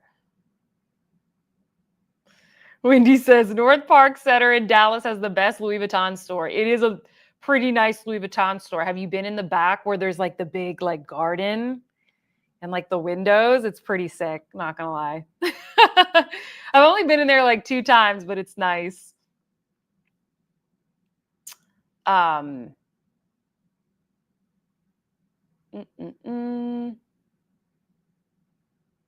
Yeah, Clarissa said, "For me, it's just a wait and see, too much mayhem." Yeah, wait and see.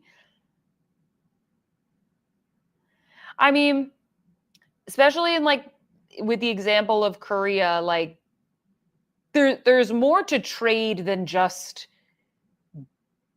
beauty. Like they're looking at trade overall. Like they're having to go these countries are having negotiations. So it's like really hard to know how things are going to net out here. Like we're just looking at the beauty industry, but there's so many other industries, right? Other industries I don't know much about. um Barbie says, "I have a confession to make. I buy a lot on Ulta because of all the little freebies and samples that I can get on any given day." I Part of me loves like little freebies, but also then I have so many little freebies everywhere that I'm like I get overwhelmed and sometimes I just end up throwing them all out because I just have too many freebies. Um Casey said, "My chat was too long, lol. If they rely on less wealthy customers, they may not be able to increase much." Yes, yeah, true. Um,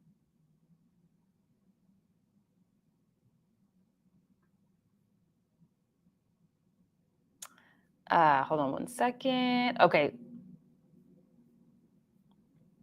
All right. I think I have one more article, which is kind of related. Feel free to keep commenting. Make sure I got the right one here.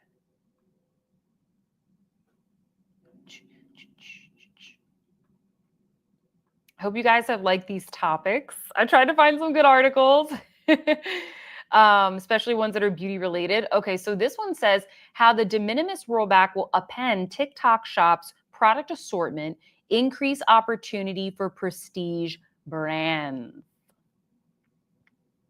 So it says here, first off, nearly 2 years old, the TikTok Shop has grown into the US's 8th largest beauty retailer and is one spot behind Ulta Beauty, according to a recent Nielsen IQ report. In a little over a year, e-commerce data from Charm.io calculated that the app generated 1.8 billion in US beauty product sales. And so with this article is, I just wanted to put that out there, like it's the 8th largest beauty retailer. And then what this article is talking about is the is this law. It says the nearly 100-year-old law allows packages valued at less than $800 to receive tariff exemptions and less oversight from U.S. Customs. This reversal on de minimis, hopefully I'm pronouncing that okay, announced by President Trump on April 2nd, only applies to China and Hong Kong, but could be expanded worldwide. According to Reuters, 90% of all packages that enter the US fall under this exception, and more than 60% of those packages come from China. The majority of those 60% are from Shein and Temu.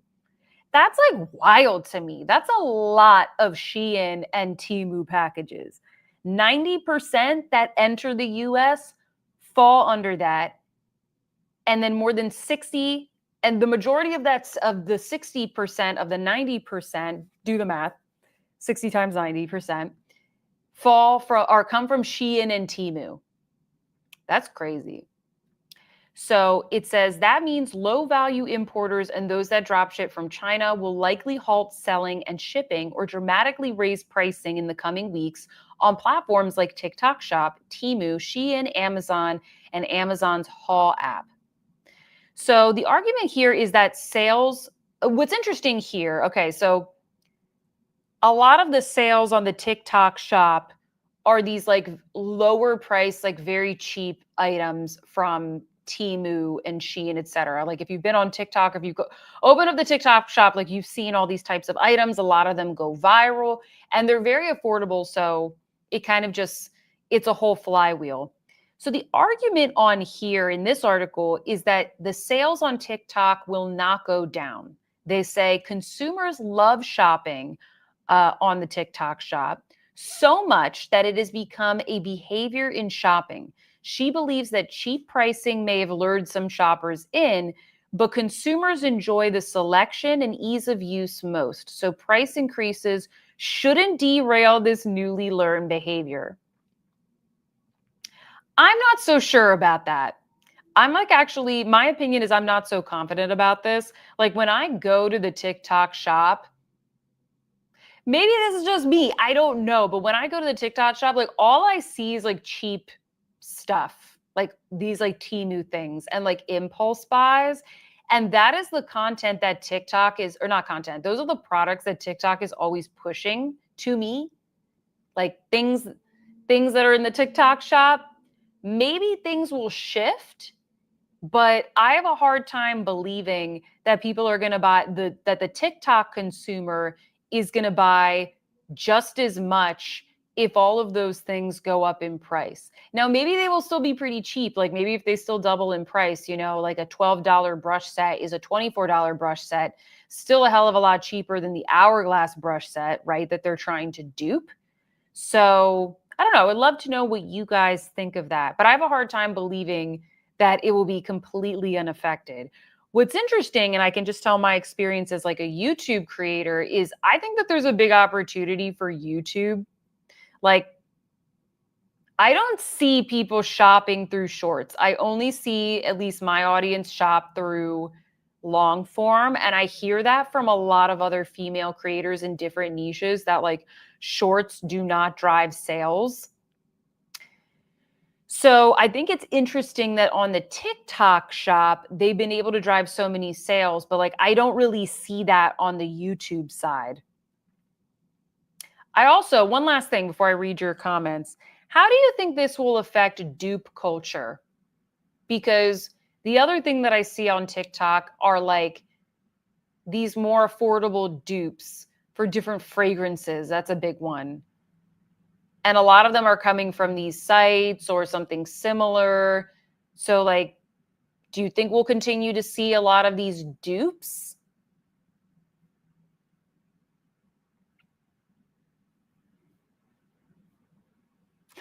Sorry, like, I let me go back and read some of these out. Um,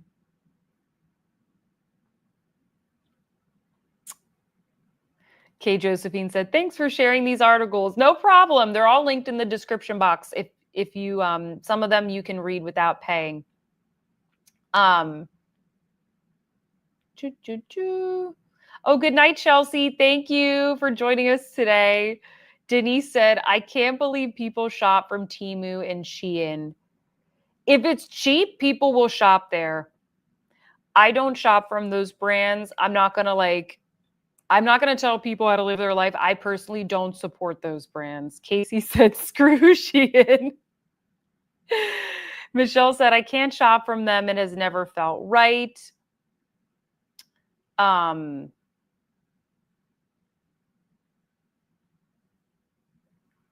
TikTok, Stephanie says, "TikTok is the Wild West. The shopping lives are hopping." Yes, Stephanie, I'm glad you brought that up because what's very interesting about this, and like you YouTubers are so smug about this. Um, like it's funny that they have the YouTube lives because it's a short form platform, but the what is largely known, like if you do this as a job, you are constantly I'm constantly listening to podcasts, reading articles, all that kind of stuff, talking to other creators about like what drives sales, what are brands investing in, and it's really the TikTok lives that drive a lot of like the revenue for these brands and creators. And what are TikTok lives? Long form content. Right now the consensus is that like short form content really doesn't drive like money. There's a lot of creators that are trying to now get onto YouTube because long form is kind of making a comeback, and people are realizing that you can't really build a lot of loyalty with a viewer as a creator with these like with short form content. Like it doesn't convert nearly as well as long form. So I think it's so interesting that they're doing these lives because like that's what that is. It's long form content. And they did so many of them in December because they knew that it was like going to get banned. Christiane said, "I don't trust TikTok shop. Everything looks so cheap and fake." I don't trust it either. I really don't. Kiki Blaze said, "We'll be surprised how often normal customers buy from IG and TikTok." Yeah, I think a lot of people do. I've never purchased anything on TikTok, but I'm like not on TikTok that often, so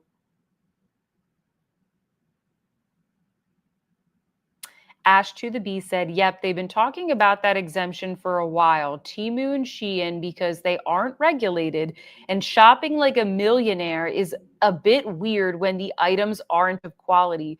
Yeah, that's a really good point. It's like their tagline is shop like a millionaire.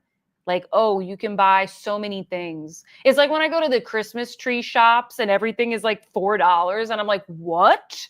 I can get all of this seasonal decor for just $25. And then it's like I buy things that I do not need because I'm like, oh, this is cute. It's only $4, right? And it's like, okay, it's not the best quality. It's not the best quality. Um, but you feel there is something refreshing and soothing when you're like, oh wow, like I can actually afford this. And like the stuff is so cheap. I see why people turn to it. but it isn't good quality.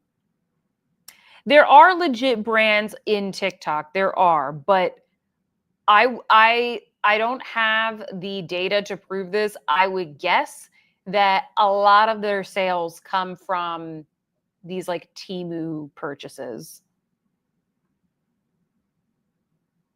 Holly said, none of my peers shop from Shein or Temu, but I'm a college professor and so many of my students buy their stuff. Yeah, I mean, if you need like a cute outfit for the party and like you're a college student, you don't have a lot of money. Back in the day, I would go to like Forever 21. Forever 21 just went out of business. And it's because of like the Shein and the Temu and stuff. Karen says all the things sold on Temu and Shein are knockoffs, ideas and designs stolen from small and large companies for China benefit. I don't buy either of them. Yes, a lot of the things there are, unfortunately, the styles have been knocked off. Yes, BK Beauty is on TikTok Shop. So like no, there are brands like Refers on in the TikTok Shop as well, I believe. It's not like everything in the TikTok Shop is bad. I'm talking more so like the brands that the brands that they're referencing in this article. Stephanie said, I wonder if free shipping will no longer exist once the tariffs start.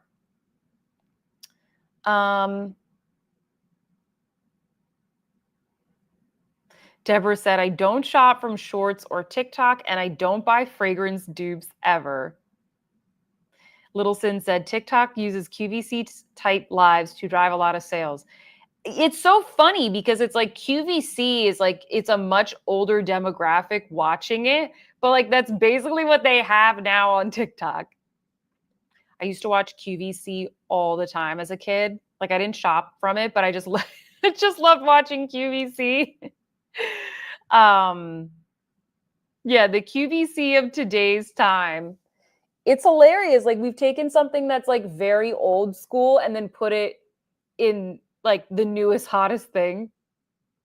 Kiki Blaze says dupe culture will increase given the price hikes. People will want what they used to be able to afford. Yeah, that's probably true. Deborah says young people buy dupes because they haven't experienced enough quality makeup. Yeah, I do think a lot. I mean, maybe if they had the money for it, like if they were more mature and were making money, like maybe they would buy the real thing. But I do think that there's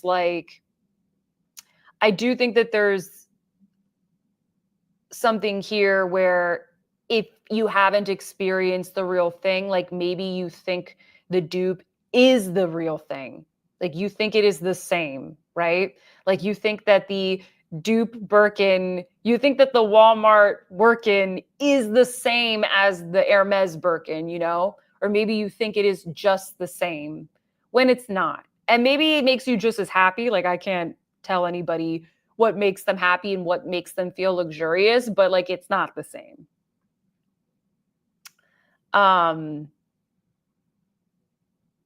Wendy says, I don't trust the TikTok shops. Oh, good night, Jessica. Thanks for joining. Okay, a lot of you guys are like, no, dupes are still going to be around. They've always been a thing. Kay Josephine said, my son bought some stuff from Shein and it was poop and it fell apart after first wash. Oh, no. Yeah, I think it's a lot of like, I think some people know that. Like they know it's not good quality, but they're like, oh, I'm only going to wear this to like one party or something. Sorry, I was checking on my cat. Stephanie said, it's the lies. People want the interaction. Yeah, I think I think that like interaction, it's like a natural thing that we like. And that's how you really like build a relationship with viewers is through like longer form and lives and those types of things.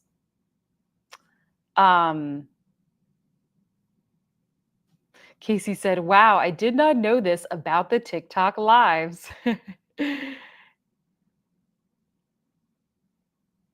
Michelle said, it's the thrill in the lives and the interaction that keeps people coming back. Yeah. And especially on TikTok, like if you follow so many people, like maybe they're just having lives all the time. You can always like hop into one as opposed to YouTube. Um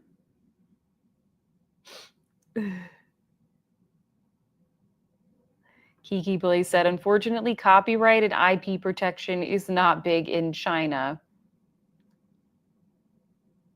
Christiane said, it's the thrill of having something that looks like the expensive stuff. I've been seeing these track pants on TikTok that are a dupe of my Free People track pants. What? Sometimes people buy stuff and they don't know it's a dupe. Like I'm pretty sure I know I've done that at some point where I bought something and like I didn't know it was a dupe for like some high fashion thing. Like maybe I just bought it because I saw a friend wear it or I just saw it and I thought it looked cute. So like that happens as well. Paula said, let's be honest, quality and longevity went down across all products, starting from washing machines and ending with makeup. Yeah, like why does everything break immediately? It's like everything breaks so that you pay to have it be serviced. Like nothing's built to last anymore. I wonder what the QVC people thought about TikTok at first. Yeah. I would love to work for I would love to like sell stuff on QVC. I just love to watch QVC so much. I remember like what was it, a couple years back, like in my 20s, I still had cable and I wasn't even watching TV. I was only watching QVC. Literally have never bought anything from QVC. I watch it because I find it entertaining. And I literally like did not cut the cord for the longest time because I was like, I don't want to give up my QVC. It's just so relaxing. I love to watch them sell stuff. Catherine says, I'll buy vintage clothes and shoes when I can, but it's not easy to find my size. Luxury clothing has really lost a lot of quality. Yeah, I really have gotten into the vintage shopping. By the way, my vintage shopping vlog should be going live tomorrow if you like that kind of stuff. But I like vintage shopping and hunting for those types of things because I do find the quality is better or I can find like a designer item at a cheaper cost. But you do have to hunt a lot, right? Like if there's only one and it doesn't fit, it's like, you know, I just ordered one or two things off of eBay and it was like, okay, this would have been like $1,500, but I got it for like 200. And I don't know, I find it to be more fun and meaningful. But if it doesn't fit, it's like, oh, shoot. Um, Kiki Blaze said, just think about how much we're enjoying Sophia's live and transplant these vibes to a shopping live stream.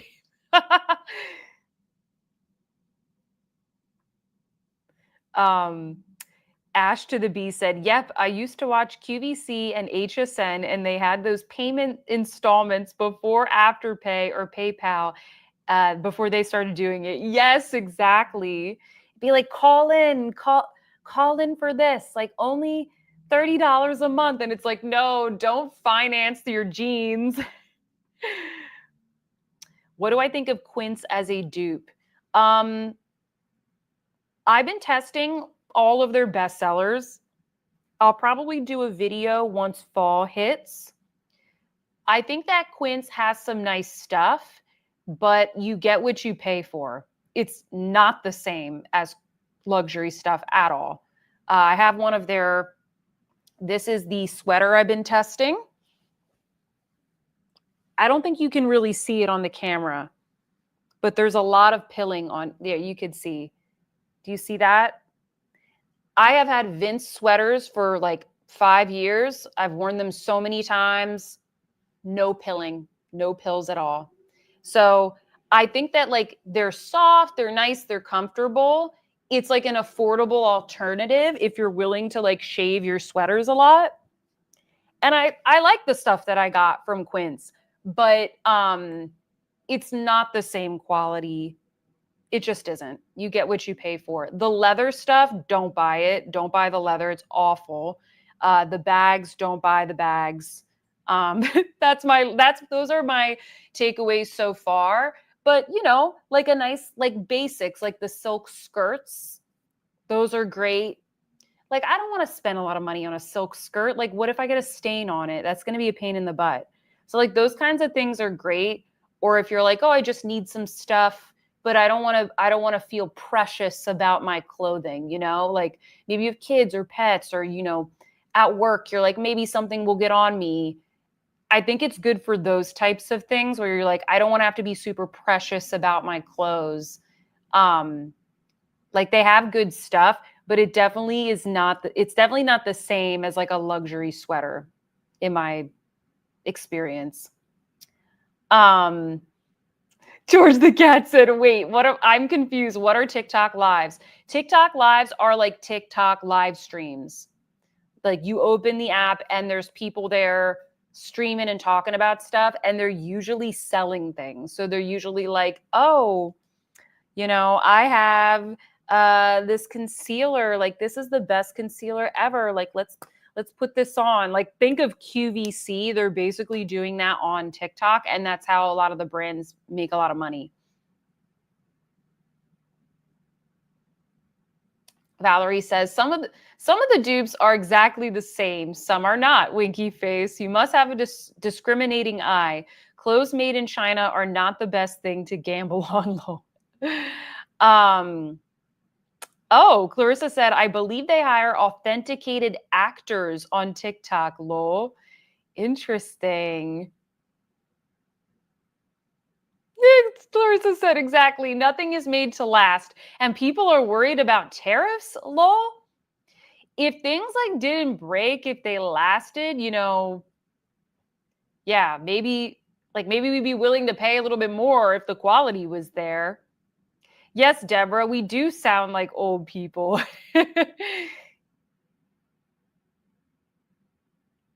Oh, yeah. Catherine said, you can't get most things serviced. You have to buy a component or a replacement. The repairman is dead. Yeah. Unless you have like a handy person in your household. You know what I mean? My grandfather had this little like digital clock on his nightstand and it would always break and he would just fix it. Like he fixed that clock like 20 times. He's like, "Oh, it broke again. Let me fix it." I'm like, "What are you doing?" Like he just knew how to fix things. Stephanie said, "I really just want to be whatever they're on at QVC. The energy is unmatched." Well, like, what's fun about it is that sometimes they're selling the ugliest stuff. They're like, "Oh, like this tank top." Like, yes. Oh my gosh, imagine wearing this tank top to whatever, and they like really know their customer. I think they have a lot of like I think it's a lot of like women in the Midwest. I think those are like a lot of their, I don't know. I read that somewhere. But anyway, it is a little bit of like an older demographic. And they're just like, "Oh, like imagine wearing this to your church luncheon." Or like they're just holding up like the ugliest dress ever. You're like, these people can't be serious. Like that is so ugly. Um, Casey said, I love vintage and used and I live for the hunt, lol. Yeah, if I have time, I really enjoy vintage shopping. Like I find it fun. And I've definitely, unless it's like my like Lululemon stuff that I wear or whatever, I would say like most of the clothes that I've been buying within the past couple of months to a year have been when I go like vintage shopping in different cities. Kiki Blaze says cell phones was the start of disposable tech. Manufacturers now focus on features, not quality. They need to make sure we replenish every few years. Right. It's all about like the software updates, but then the devices themselves, they just like go downhill after a year. Yes, I love Vince. They are expensive, but I try to get stuff when it's on sale. And the stuff is so good. Like I haven't even needed to buy any new sweaters from them. Or I guess I have the little funnel neck one. That one I bought. Yes, exactly, Michelle. The more you shave your sweaters, though, the more it breaks the material down. Yeah. Um, Have I reviewed Lily Silk? I have some Lily Silk things. I always sleep in my Lily Silk bonnet every night. Um, what do I have from them? I have a very nice cardigan. They have some nice stuff. I haven't had any issues with Lily Silk. I don't have too many pieces from them though, but I really like them. Oh, thanks, Kit K. Josephine, for your mini review. She said, I like Quince. I have a lot of their stuff, but I agree with Sophia. It's not going to be high end. I have some cashmere. My linen bedding is from there and some linen clothes. I bought the bamboo sheets and they feel really soft. And when you first get them, you're like, oh my gosh, these are so luxurious, which is kind of how I felt about the cashmere. And I was thinking the other day, I was like looking at the sheets, like they've also pilled so much, like a lot. And I have like Brooklinen sheets that I've had for years. And, maybe the color is a little dingy because I just like throw it in with a bunch of other stuff. Probably my fault. But like the Brooklinen sheets they look perfectly fine. Whereas the Quince sheets, while they are like silky, they're like all pilled. They look like I've had them for like 10 years and I've only had them for um since Black Friday, so like a couple of months. Oh, hi Tom. Did you hear me say that Repper is on TikTok Shop and then you just popped in? He said this type of community doesn't exist on TikTok, lol. Tom, have you guys done TikTok? Have you done TikTok lives? Christiane says Quinn sweaters do pill quite a lot. Yeah, the ones from Quince are softer than the Everlane ones, but the Everlane ones last better. Wendy said, my kids finally pressured me into canceling DirecTV. I feel like I'm so behind on these comments, but these comments are so good. Oh, okay. Tom says there are different tiers. There are some of TikTok supported live that does well. Most lives won't have traffic support from TikTok. Okay, so you have to like rely on TikTok recommending you, just like YouTube browse. Clarissa said the repairman isn't dead. He's just now charging luxury prices. Yeah, like these tradesmen are making bank, guys.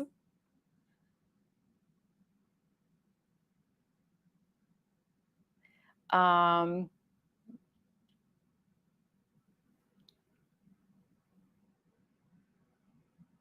Deborah said, I have cashmere sweaters from Vince that are 15 years old and like new. I use my Lily Silk pillowcases. Yeah, I think I have pillowcases too. Michelle has a pillowcase and a bonnet. I need to get another bonnet because like when my bonnet's in the wash, I'm like, kind of wish I had another one. Oh, I heard Cozy Earth is really good. That's where my mom gets all her stuff. I'm like, ooh, you're fancy. I also ordered towels from Quince and they were so bad. I immediately returned them. But they have some good stuff. But I really wanted to test out the products. I didn't want to do a first impression because if I hadn't tested out the products, I'd be like, oh my gosh, the cashmere sweaters are so soft. Little do I know, they pill a lot.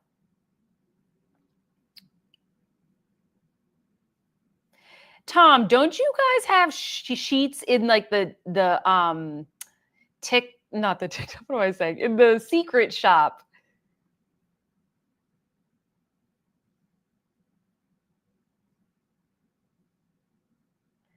JK said, my dad visited when my kids were little. Our toaster broke, so I bought a new one. He went on a tirade about why don't we fix the old one instead? Like, Dad, my kids want breakfast. What do I do? Yeah, it's like sometimes like I don't have the time to like fix this thing. Like our vacuum is always like dying and I'm like, Tyler, fix this. He's like, why are you so annoyed? And I'm like, because I'm trying to vacuum. I want to get this done. I don't want to fix the vacuum. I don't want to take the filter out, clean the filter, like soak it in some water. Thank goodness he does that for me. Oh, West Elm sheets, perfect for hot Texas weather. Okay, I'm going to look that up.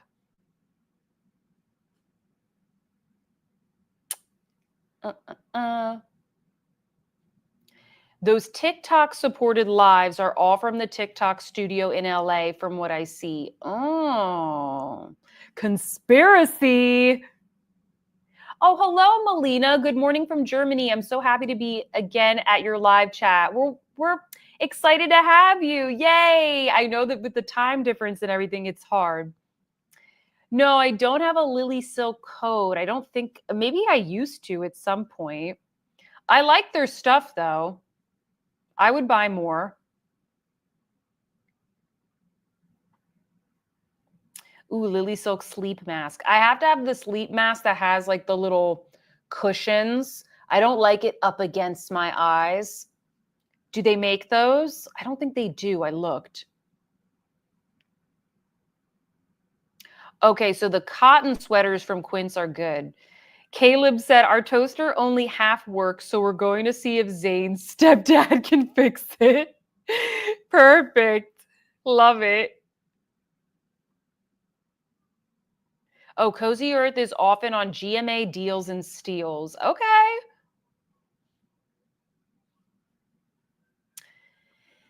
Valerie says, my experience with the expensive newer Dyson cordless has not been good. Broken all the time, sucks stuff up the side of the canister and stops working. Ugh. We have two Dysons, and one of them, which I will say is old at this point, it just like it doesn't work. So I've given up. So thankfully he had one and I had one. So I'm using his because it's the newer one. And then we just got like a robot that like mops and vacuums. So I'm very excited about that. Yes, frame sweaters are very well made. Everything from frame, it is expensive, but everything's really good quality as far as I've tested. That's why I always post out when they have sales because I know it's expensive. And they do, you can get stuff 20% off, 30% off. Yes, $700. I know. I do like Dyson stuff, but yeah, after a while, like everything starts to kind of fall apart. I haven't tried Mother Denim. I've heard of it though. Is it good?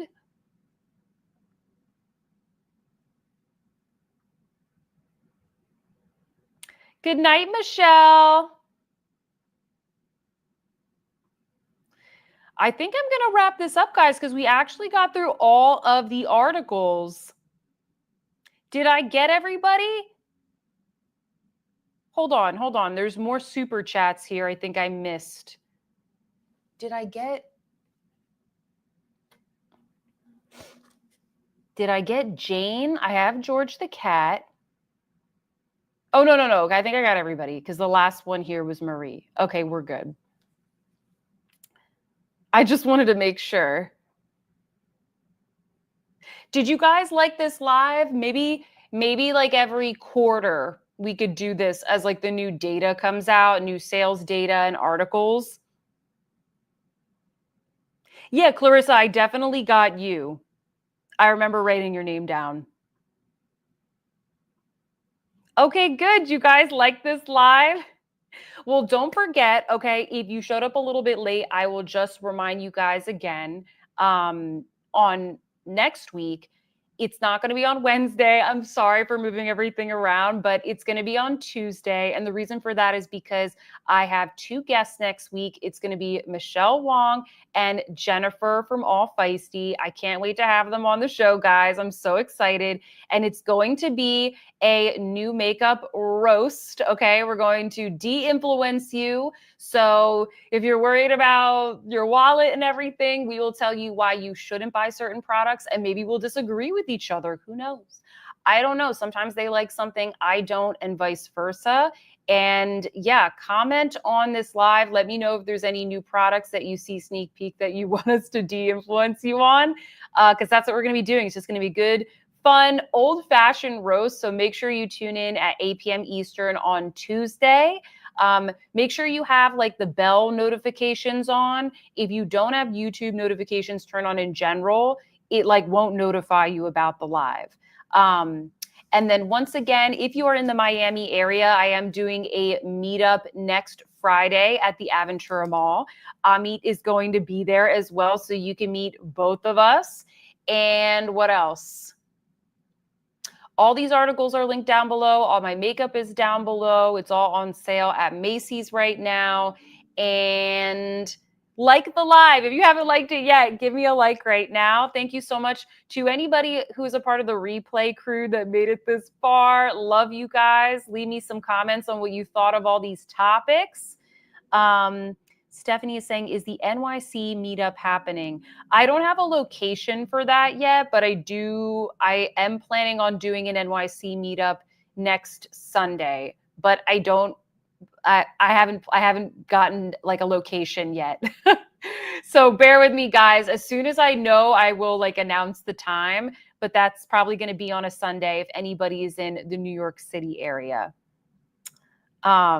Please de-influence me, Dior summer collection. Okay, awesome. Awesome. The date and time next week for PST will be 5 p.m. because it'll be 8 p.m. 8 p.m. Eastern on Tuesday, 5 p.m. Pacific.